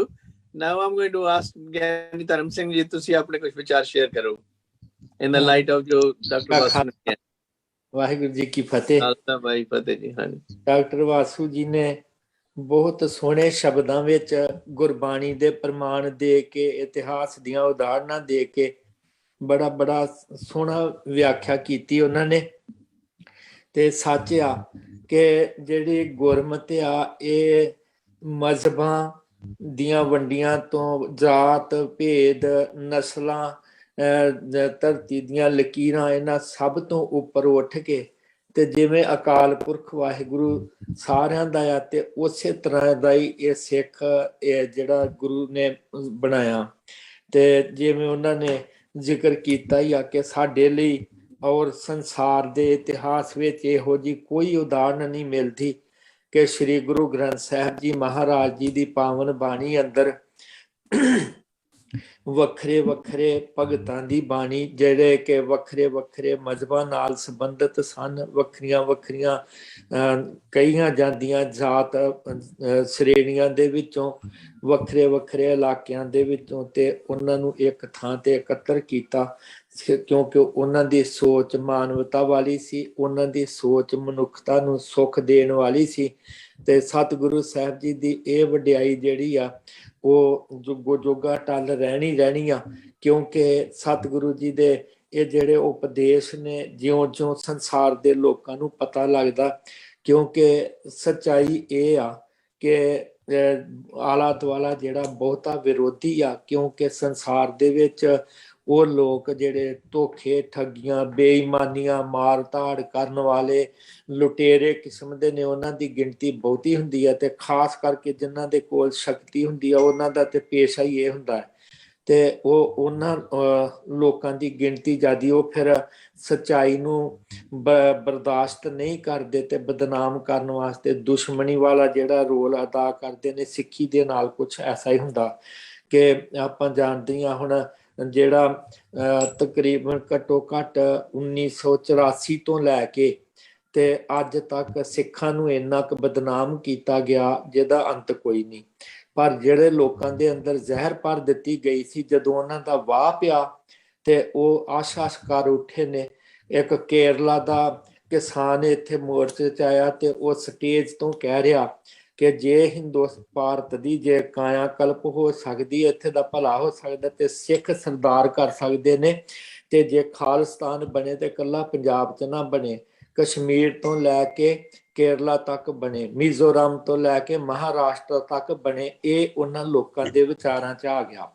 ਤੇ ਇਸ ਕਿਉਂਕਿ ਜਦੋਂ ਵਾਹ ਪਿਆ, ਜਿਹੜੇ ਉੱਥੇ ਝੁੱਗੀਆਂ ਝੌਂਪੜੀਆਂ ਵਾਲੇ ਰੋਜ਼ ਕੋਈ ਨਾ ਕੋਈ ਕਿਸੇ ਦੀ ਪੱਤਰਕਾਰ ਜਿਹੜੇ ਨਿਰਪੱਖ ਸੀਗੇ ਉਹ ਇੰਟਰਵਿਊ ਲੈਂਦੇ ਨੇ, ਤੇ ਉਹ ਵਿਚਾਰੇ ਮਜ਼ਦੂਰ ਇੱਕ ਰੋ ਰਿਹਾ ਸੀ ਜਿੱਥੇ ਇਹਨਾਂ ਦੀ ਮੀਟਿੰਗ ਹੁੰਦੀ ਸੀ। ਉਹ ਕਮਾਲ ਕਰ ਦਿੱਤੀ, ਇੰਨਾ ਤਿਆਗ ਤੇ ਇੰਨੀ ਕੁਰਬਾਨੀ ਲੋਕਾਂ ਨੇ ਕੀਤੀ ਆ, ਜਿਵੇਂ ਉਹ ਰਾਮ ਸਿੰਘ ਰਾਣਾ ਗੋਲਡਨ ਹੱਟ ਵਾਲੇ ਹੋਏ, ਇੱਕ ਉਹ ਜਿਨ੍ਹਾਂ ਦੇ ਕਜਰੀਆ ਮਾਰਬਲ ਸ਼ਾਇਦ ਸੀਗੇ ਟਾਇਲਸ, ਉਹਨਾਂ ਦੇ ਸਾਰਾ ਜਿਹੜਾ ਗੋਦਾਮ ਸੀ ਉਹ ਦਿੱਤਾ ਸੀ। ਉੱਥੇ ਮੀਟਿੰਗਾਂ ਹੁੰਦੀਆਂ ਸੀ ਕਿਸਾਨਾਂ ਦੀਆਂ, ਤੇ ਉੱਥੇ ਇੱਕ ਜਿਹੜਾ ਚਾਹ ਪਾਣੀ ਪਿਲਾਉਂਦਾ ਸੀਗਾ ਉਹਦੇ 20-25 ਹਜ਼ਾਰ ਰੁਪਈਆ ਤਨਖਾਹ ਰੱਖੀ ਸੀਗੀ। ਤੇ ਉਹ ਕੱਲ ਮੈਂ ਉਹਨਾਂ ਦੀ ਇੰਟਰਵਿਊ ਸੁਣ ਰਿਹਾ, ਤੇ ਉਹ ਮਾਲਕ ਜਿਹੜਾ ਸੀਗਾ ਉਹ ਸਟੋਰ ਦਾ ਕਹਿੰਦਾ ਵੀ ਮੇਰਾ ਇਹ ਮਜ਼ਦੂਰ ਕਹਿੰਦਾ ਵੀ ਹੁਣ ਕਿਸਾਨ ਚਲੇ ਗਏ, ਖੁਸ਼ੀ ਵੀ ਆ, ਪਰ ਹੁਣ ਮੇਰਾ ਕੀ ਬਣੇਗਾ। ਤੇ ਜਿਹੜੇ ਉੱਥੇ ਰੋਜ਼ ਲੰਗਰ ਛਕਦੇ ਸੀਗੇ ਮਜ਼ਦੂਰਾਂ ਦੇ ਬੱਚੇ, ਗਰੀਬਾਂ ਦੇ, ਝੌਂਪੜੀਆਂ ਦੇ, ਤੇ ਉਹ ਮਾਤਾਵਾਂ ਬੀਬੀਆਂ ਤੇ ਬੱਚੇ ਜਿਹੜੇ ਆ ਉਹ ਇੰਨੇ ਭਾਵੁਕ ਹੋਏ ਸੀਗੇ। ਤੇ ਇਹ ਹਰ ਤਰ੍ਹਾਂ ਨਾਲ ਬਦਨਾਮ ਕਰਨ ਦੀ ਕੋਸ਼ਿਸ਼ ਵੀ ਕੀਤੀ, ਪਰ ਇਹਦੇ ਪਿੱਛੇ ਗੁਰੂ ਦੀ ਜਿਹੜੀ ਕਲਾ ਉਹ ਵਰਤ ਰਹੀ ਸੀਗੀ। ਜੇ ਇਹਨੂੰ ਕਹੀਏ ਕਿਸੇ ਮਨੁੱਖ ਦੀ ਕੋਈ ਸੀ ਸਿਆਣਪ, ਇੰਨੇ ਵੱਡੇ ਇਕੱਠ ਦੇ ਵਿੱਚ ਲੱਖਾਂ ਦੀ ਤਾਦਾਦ 'ਚ ਸਾਲਾਂ ਬੱਧੀ ਬੈਠੇ ਰਹਿਣਾ, ਤੇ ਕਿਸੇ ਇੱਕ ਦੀ ਕੋਈ ਧੀ ਭੈਣ ਦੀ ਬੇਪਤੀ ਨਾ ਹੋਈ ਹੋਏ, ਹਾਲਾਂਕਿ ਕੋਸ਼ਿਸ਼ਾਂ ਕੀਤੀਆਂ ਗਈਆਂ ਬਦਨਾਮ ਕਰਨ ਵਾਸਤੇ, ਕਿਸੇ ਦੀ ਲੁੱਟ ਖੋਹ ਨਾ ਹੋਈ ਹੋਏ, ਲੰਗਰ ਚੱਲੇ ਤੇ ਉਹ ਲੰਗਰ ਤੇ ਦੇਖੇ, ਪਰ ਉਹ ਬਜ਼ੁਰਗ ਜਿਹੜੇ 80-85 ਸਾਲਾਂ ਦੇ ਜਿਨ੍ਹਾਂ ਦੇ ਪਾਟੇ ਹੋਏ ਕੱਪੜੇ ਸੀ ਉਹ ਵੀ ਉੱਥੇ ਬੈਠੇ ਸੀ, ਜਿਨ੍ਹਾਂ ਦੀ ਕੋਈ ਜ਼ਮੀਨ ਨਹੀਂ ਸੀ ਉਹ ਵੀ ਉੱਥੇ ਬੈਠੇ ਸਨ। ਤੇ ਇੱਕ ਮਾਤਾ, ਉਹਦਾ ਇੱਕੋ ਸ਼ਾਇਦ ਬੇਟਾ ਸੀਗਾ, ਉਹਦੀ ਡੈਥ ਹੋ ਗਈ, ਉਹਦਾ ਭੋਗ ਪਾ ਕੇ ਫਿਰ ਆ ਗਈ ਉੱਥੇ, ਉਹਦਾ ਕੋਈ ਨਹੀਂ ਆ, ਔਰ ਬਜ਼ੁਰਗ ਆ ਉਹ। ਤੇ ਇਹੋ ਜਿਹੀਆਂ ਜਿਹੜੀਆਂ ਕਲਾ ਨੇ, ਇਹ ਆਪਾਂ ਕਹੀਏ ਕਿ ਕੋਈ ਮਨੁੱਖੀ ਸੋਚ ਦਾ ਸਿੱਟਾ ਆ, ਸ਼ਾਇਦ ਨਹੀਂ। Thank you ji, thank you very much. Padia sahab ਜੀ, ਵਾਹਿਗੁਰੂ ਜੀ ਕਾ ਖਾਲਸਾ ਵਾਹਿਗੁਰੂ ਫਤਿਹ ਜੀ। ਸਾਰਿਆਂ ਨੂੰ ਸੁਣਨ ਵਾਲਿਆਂ ਨੂੰ, ਵੀਰਾਂ ਭੈਣਾਂ ਨੂੰ। ਜੋ ਭਾਈ ਸਾਹਿਬ ਧਰਮ ਸਿੰਘ ਜੀ ਨੇ ਡਾਕਟਰ ਸਾਹਿਬ ਨੇ ਕਹਿ ਦਿੱਤਾ, ਉਹਦੇ ਤੋਂ ਹੋਰ ਐਡ ਕੀ ਕਰਨਾ ਹੈ। ਇੰਨੀ ਵਿਸਤਾਰ, ਇੰਨੇ ਜੋਸ਼, ਉਹਨਾਂ ਨੇ ਸਰਗਰਮੀ ਦੇ ਨਾਲ ਉਹਨਾਂ ਨੇ ਸਾਰਾ ਕੁਝ ਐਕਸਪਲੇਨ ਕਰ ਦਿੱਤਾ ਹੈ। ਜਿੱਥੇ ਤੱਕ ਕਿਸਾਨਾਂ ਦੀ ਮੂਵਮੈਂਟ ਹੈ, ਉਹਦੇ 'ਚ ਇਹ ਇਤਿਹਾਸ ਦੀ ਕੜੀ ਹੈ ਸੀ,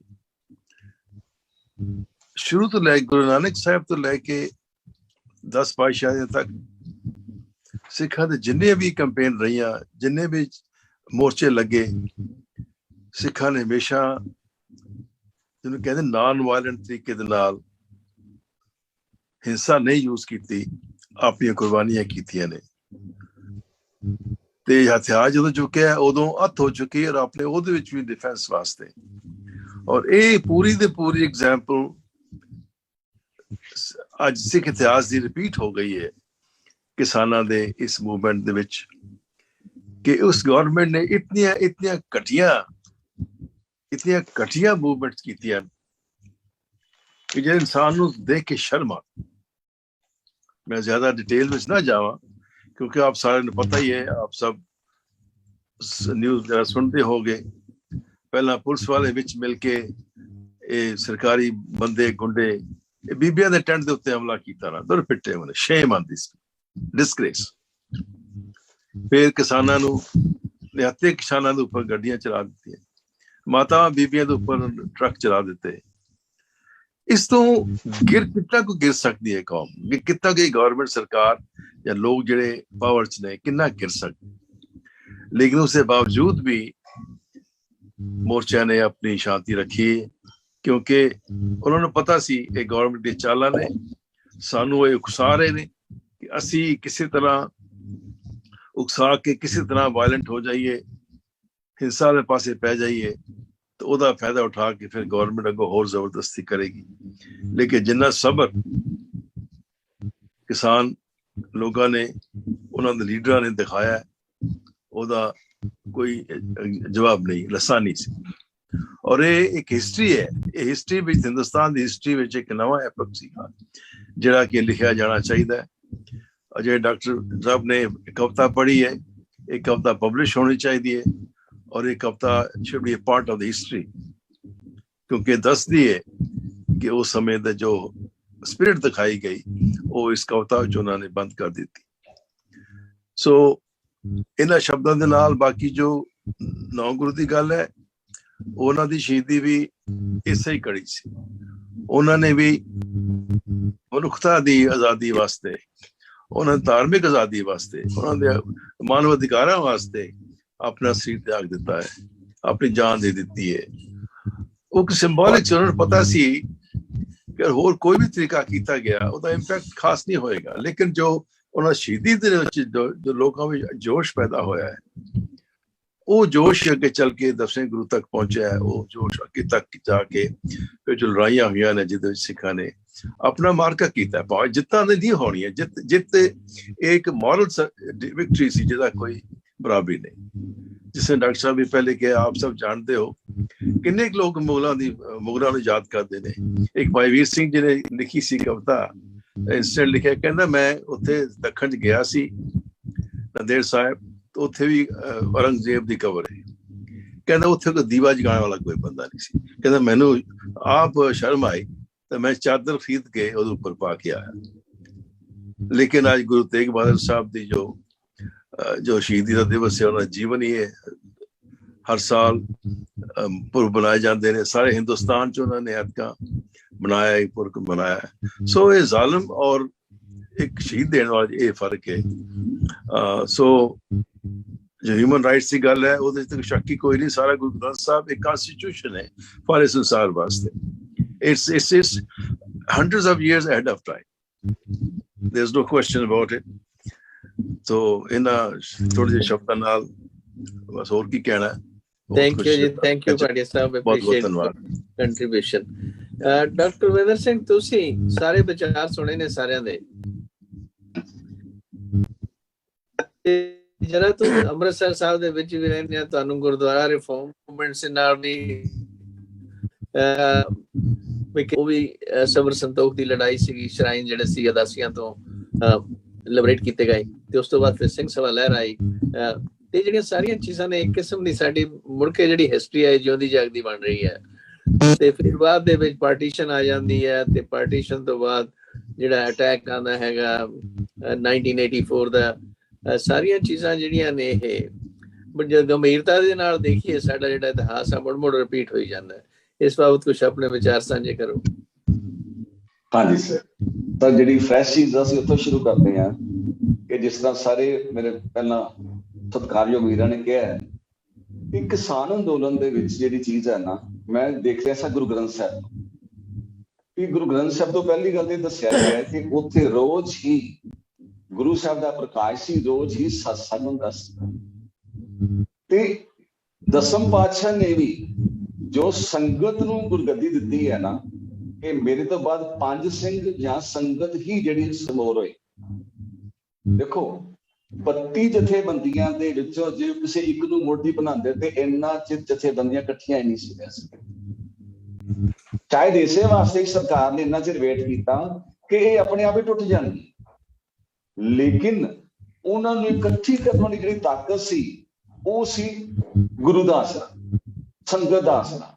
ਸੰਗਤ ਰੂਪ ਵਿੱਚ ਜਦੋਂ ਜਥੇਬੰਦੀਆਂ ਵਿਚਰੀਆਂ ਨੇ ਨਾ ਤੇ ਉਹਨਾਂ ਦੇ ਵਿੱਚ ਆਪਸ ਤਕਰਾਰ ਨਹੀਂ ਪੈਦਾ ਹੋਇਆ, ਜਦ ਕਿ ਅਦਰਵਾਈਜ਼ ਉਹ ਅਲੱਗ-ਅਲੱਗ ਪਾਰਟੀਆਂ ਨਾਲ ਸੰਬੰਧ ਰੱਖਣ ਵਾਲੀਆਂ ਸਨ। ਲੇਕਿਨ ਇਸ ਮੁੱਦੇ ਤੇ ਸਾਰੇ ਗੁਰੂ ਗ੍ਰੰਥ ਸਾਹਿਬ ਦਾ, ਜਿਸ ਤਰ੍ਹਾਂ ਭਾਟੀਆ ਸਾਹਿਬ ਦਾ ਜ਼ਿਕਰ ਕੀਤਾ ਹੈ ਕਿ ਗੁਰੂ ਗ੍ਰੰਥ ਸਾਹਿਬ ਦੇ ਵਿੱਚ ਵੀ ਇੰਨੇ ਸਾਰੇ ਭਗਤਾਂ ਦੀ, ਹਿੰਦੂ ਜਿਹੜੇ ਸੰਤ ਹੋਏ ਨੇ ਉਹਨਾਂ ਦੀ ਬਾਣੀ ਸਾਰੀ ਐਂਟਰ ਕਰਨ ਦਾ ਮਤਲਬ ਹੀ ਇਹੀ ਹੈ ਕਿ ਗੁਰੂ ਸਾਹਿਬ ਕਹਿੰਦੇ ਨੇ ਜਿਸ ਕਿਸੇ ਨੇ ਵੀ ਰੱਬ ਨੂੰ ਮੰਨਿਆ, ਜਿਸ ਤਰੀਕੇ ਨਾਲ ਹੀ ਮੰਨਿਆ, ਜੇਕਰ ਉਹਦੀ ਮਤਲਬ ਆਤਮਾ ਤੇ ਸੋਚ ਸਹੀ ਸੀ ਤੇ ਪਰਮਾਤਮਾ ਨੂੰ ਮਿਲਿਆ ਤੇ ਉਹ ਸਾਰੇ ਹੀ ਤਰੀਕੇ ਪ੍ਰਵਾਨ ਨੇ ਤੇ ਮੁਬਾਰਕ ਨੇ। ਇਸੇ ਤਰ੍ਹਾਂ ਗੁਰਬਾਣੀ ਚ ਪੰਕਤੀ ਆਉਂਦੀ ਹੈ ਕਿ ਸਭ ਕੋ ਉਮੀਦ ਹਮ ਆਪਨ ਕੀਨਾ ਹਮ ਸਭਨਾ ਕੀਸਾ,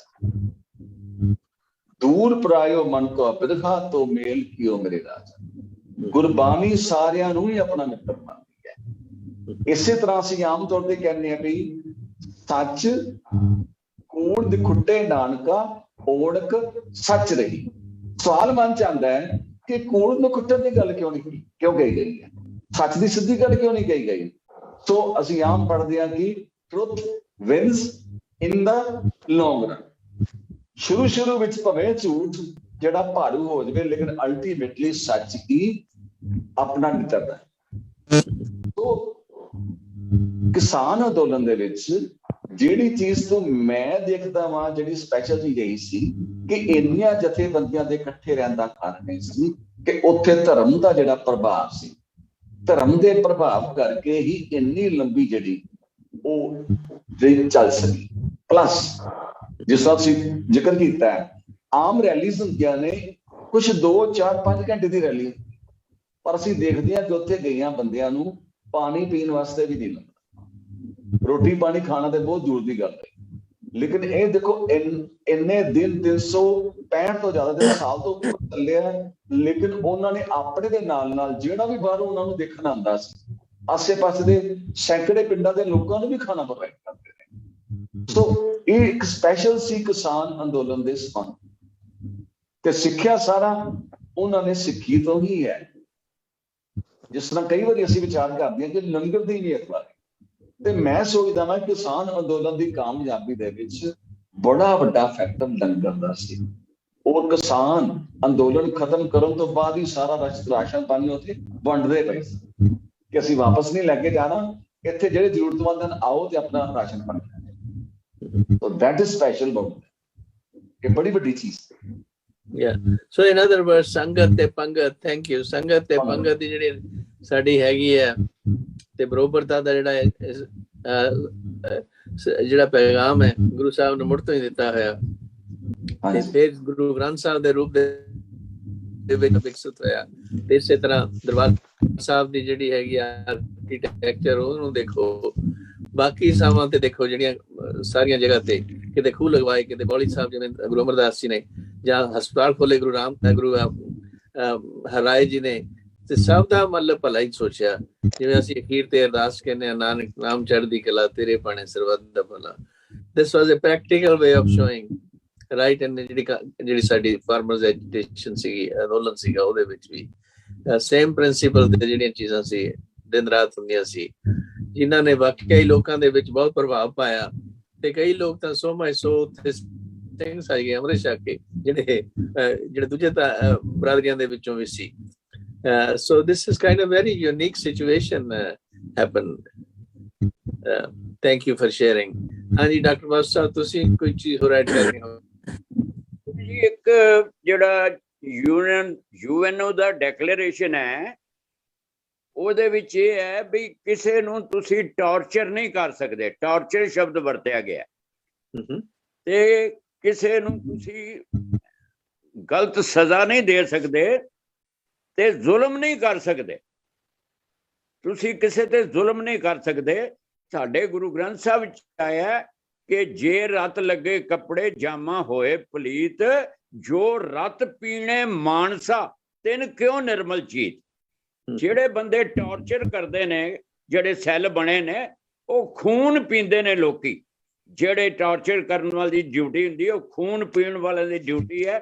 ਔਰ ਇੱਕ ਉੱਥੇ ਲਿਖਿਆ ਹੈ UNO ਡੈਕਲੇਰੇਸ਼ਨ ਕਿ ਤੁਸੀਂ ਆਰਬਿਟਰੇਰੀ ਅਰੈਸਟ ਨਹੀਂ ਕਰ ਸਕਦੇ, ਮਨਮਰਜ਼ੀ ਢਿੰਗੋ ਜ਼ੋਰੀ ਨਾਲ ਕਿਸੇ ਨੂੰ ਗ੍ਰਿਫਤਾਰ ਨਹੀਂ ਕਰ ਸਕਦੇ, ਕਿਸੇ ਨੂੰ ਤੁਸੀਂ ਜਲਾ ਵਤਨ ਨਹੀਂ ਕਰ ਸਕਦੇ। ਤੇ ਗੁਰੂ ਸਾਹਿਬ ਨੇ ਵੀ ਕਿਹਾ ਸੀ ਕਿ ਢਿੰਗੋ ਜ਼ੋਰੀ ਰਾਜੇਸ਼ੀ ਮੁਕੱਦਮ ਕੁੱਤੇ, ਜਾਏ ਜਗਾਇਨ ਬੈਠੇ ਸੁੱਤੇ। ਵੇ ਬੈਠੇ ਸੁੱਤੇ ਨੂੰ ਆ ਕੇ ਗ੍ਰਿਫਤਾਰ ਕਰ ਲੈਂਦੇ। ਤੇ ਜਿਹੜਾ UNO ਕਹਿੰਦਾ ਆਰਬਿਟਰੇਰੀ ਅਰੈਸਟ ਨਹੀਂ ਹੋਣੀ ਚਾਹੀਦੀ, ਤੇ ਸਾਡੇ ਗੁਰੂ ਨਾਨਕ ਕਹਿੰਦੇ ਨੇ ਜਾਏ ਜਗਾਏ ਬੈਠੇ ਸੁੱਤੇ। ਬੈਠੇ ਸੁੱਤਿਆਂ ਨੂੰ ਕਹਿੰਦੇ ਨੇ ਲਓ ਜੀ ਤੁਸੀਂ ਗ੍ਰਿਫਤਾਰ ਹੋ। ਇੱਕ ਗੱਲ ਹੋ ਰਹੀ ਹੈ ਡੈਕਲੇਰੇਸ਼ਨ ਚ, freedom of movement to anywhere in the state. ਤੁਸੀਂ ਮੂਵ ਕਰ ਸਕਦੇ ਹੋ, ਤੁਹਾਨੂੰ ਫਰੀडम ਹੈ, ਜਿੱਥੇ ਮਰਜ਼ੀ ਜਾ ਸਕਦੇ ਹੋ। ਤੇ ਗੁਰੂ ਰਵਿਦਾਸ ਦੀ ਬਾਣੀ ਚ ਆਉਂਦਾ, ਤਿਉਂ ਤਿਉਂ ਸੈਲ ਕਰੇ ਜਿਉਂ ਭਾਵੇ।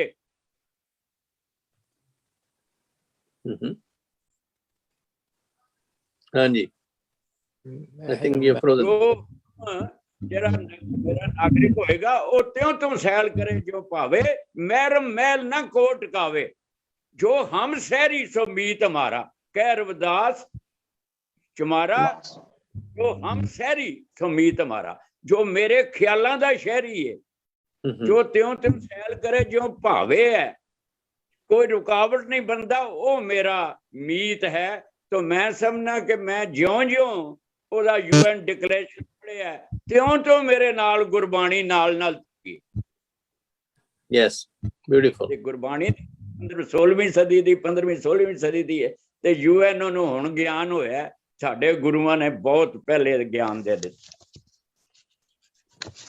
Thank you for sharing. ਪਰ ਸਾਡੇ ਜਿਹੜੇ ਲੋਕ ਨੇ ਉਹਨਾਂ ਦੇ ਵਿੱਚ ਇਹ ਜਿਹੜੀ ਹੈ ਚੀਜ਼, ਇਹ ਪ੍ਰਚਾਰਨ ਦੀ ਲੋੜ ਹੈ ਸਾਡੇ ਆਪਣੇ ਲੋਕਾਂ ਦੇ ਵਿੱਚ, ਕਿਉਂਕਿ ਗੁਰੂ ਸਾਹਿਬ ਦਾ ਲੈ ਕੇ ਤੇ ਗਿਆਨ ਹੈ, UN ਨੇ ਵੀ ਕਹਿ ਦਿੱਤੀਆਂ ਚੀਜ਼ਾਂ, ਪਰ ਸਾਡੇ ਜਿਹੜਾ ਆਮ ਬੰਦਾ ਨਾ ਉਸਨੂੰ ਇਹਨਾਂ ਗੱਲਾਂ ਪਾਸੇ ਕੋਈ ਵਾਕਫੀਅਤ ਨਹੀਂ ਦਿੱਤੀ ਜਾਂਦੀ, ਨਾ ਗੁਰਦੁਆਰਿਆਂ 'ਚ ਨਾ ਕਿਸੇ ਹੋਰ ਪ੍ਰੋਗਰਾਮ ਦੇ ਵਿੱਚ। ਤੇ ਇਹ ਪੈਗਾਮ ਜਦੋਂ ਕਿ ਹਰ ਘਰ ਘਰ ਪਹੁੰਚਣਾ ਚਾਹੀਦਾ। ਯਾਨੀ ਧਰਮ ਸਿੰਘ ਜੀ, ਹਾਂਜੀ, ਜਿਵੇਂ ਹੁਣ ਇਹਨਾਂ ਨੇ ਡਾਕਟਰ ਇੰਦਰਜੀਤ ਸਿੰਘ ਉਹਨਾਂ ਨੇ ਆਪਣੇ ਵਿਚਾਰ ਹੋਰ ਦੱਸੇ ਨੇ, ਜਿਹੜੀ ਹੁਣ ਔਰਤ ਹੈ, ਔਰਤ ਦੇ ਲਈ ਗੁਰੂ ਨਾਨਕ ਸਾਹਿਬ ਨੇ ਕਿਵੇਂ ਕਿਹਾ, ਜਿਵੇਂ ਸੋ ਕਿਉ ਮੰਦਾ ਆਖਿਆ ਜਦ ਜੰਮੈ ਰਜਾਨ, ਈਵਨ ਜਿਹੜੀ ਆ ਉਹਨਾਂ ਨੂੰ ਹੱਕ ਜਿਹੜਾ ਸੀ ਵੋਟ ਪਾਉਣ ਦਾ ਬਹੁਤ ਰੀਸੈਂਟ ਹੀ ਮਿਲਿਆ। ਪਹਿਲਾਂ ਨਹੀਂ ਔਰਤਾਂ ਜਿਹੜੀਆਂ ਵੋਟ ਨਹੀਂ ਪਾ ਸਕਦੀਆਂ ਸੀਗੀਆਂ। ਤੇ ਉਹਦੇ ਲਈ ਥੋੜੇ ਜਿਹੇ ਆਪਣੇ ਵਿਚਾਰ ਸ਼ੇਅਰ ਕਰੋ ਕਿ ਬਈ ਕਿਸ ਤਰ੍ਹਾਂ ਗੁਰੂ ਨਾਨਕ ਸਾਹਿਬ ਨੇ ਇਸ ਪਾਸੇ ਸਾਨੂੰ ਜਾਗਰਤ ਪੈਦਾ ਕੀਤੀ ਹੈ ਕਿ ਵੀ ਜਿਹੜੀ ਔਰਤ ਹੈ ਮੋਢੇ ਨਾਲ ਮੋਢਾ ਰਲਾ ਕੇ ਤੁਹਾਡੇ ਨਾਲ ਹਰ ਪਾਸੇ ਹਿੱਸਾ ਲੈ ਸਕਦੀ ਹੈ। ਇਹ ਇਸ ਤਰ੍ਹਾਂ ਜੀ ਗੁਰੂ ਸਾਹਿਬ ਜੀ ਨੇ ਦੇਖਿਆ ਸੀ ਕਿ ਉਹਨਾਂ ਤੋਂ ਪਹਿਲੋਂ ਜਿਹੜੇ ਵੱਡੇ ਵੱਡੇ ਆਏ ਅਵਤਾਰੀ ਪੁਰਸ਼ ਵੀ ਜਾਂ ਵਿਦਵਾਨ ਤੁਲਸੀਦਾਸ ਵਰਗੇ ਵੀ ਉਹਨਾਂ ਨੇ ਬੜੇ ਭੱਦੇ ਸ਼ਬਦ ਵਰਤੇ ਸੀਗੇ ਔਰਤ ਵਾਸਤੇ, ਤੇ ਔਰਤ ਦਾ ਬੜਾ ਨਿਰਾਦਰ ਸੀਗਾ। ਪਸ਼ੂ ਢੋਰ ਗਵਾਰ ਸ਼ੂਦਰ ਨਾਰੀ ਜਬ ਪੰਚੋ ਤਾੜਨ ਕੇ ਅਧਿਕਾਰੀ, ਏਦਾਂ ਦੀਆਂ ਗੱਲਾਂ। ਤੇ ਕਿਸੇ ਨੇ ਇਹਨੂੰ ਬਾਗਣ ਕਿਹਾ, ਕਿਸੇ ਨੇ ਕੁਛ, ਕਿਸੇ ਨੇ ਕੁਛ। ਤੇ ਗੁਰੂ ਸਾਹਿਬ ਜੀ ਨੇ ਇਹ ਨਿੱਕੀ ਗੱਲ ਨਹੀਂ ਆ, ਸਭ ਤੋਂ ਵੱਡੀ, ਕਿ ਜੇ ਮਾਂ ਸ਼ੂਦਰ ਆ ਤੇ ਪੁੱਤਰ ਜਿਹੜਾ ਉਹ ਕਿਵੇਂ ਪਵਿੱਤਰ ਹੋ ਸਕਦਾ।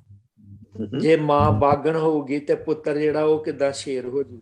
ਤੇ ਉਹ ਤਾਂ ਹੀ ਉਹਨਾਂ ਕਿਹਾ ਸੀਗਾ ਕਿ ਇਹ ਔਰਤ ਜਿਹੜੀ ਆ ਨਾ, ਸੋ ਕਿਉਂ ਮੰਦਾ ਆਖੀਆਂ ਜਿਤ ਜੰਮੈ ਰਾਜਾਨ, ਕਿ ਰਾਜਾ ਮਹਾਰਾਜਿਆਂ ਨੂੰ ਵੀ ਜਨਮ ਦੇਣ ਵਾਲੀ ਤੇ ਮਾਂ ਆ, ਤੇ ਮਾਂ ਔਰਤ ਆ, ਇਸ ਕਰਕੇ ਇਹਨੂੰ ਮੰਦਾ ਨਹੀਂ ਕਿਹਾ ਜਾ ਸਕਦਾ।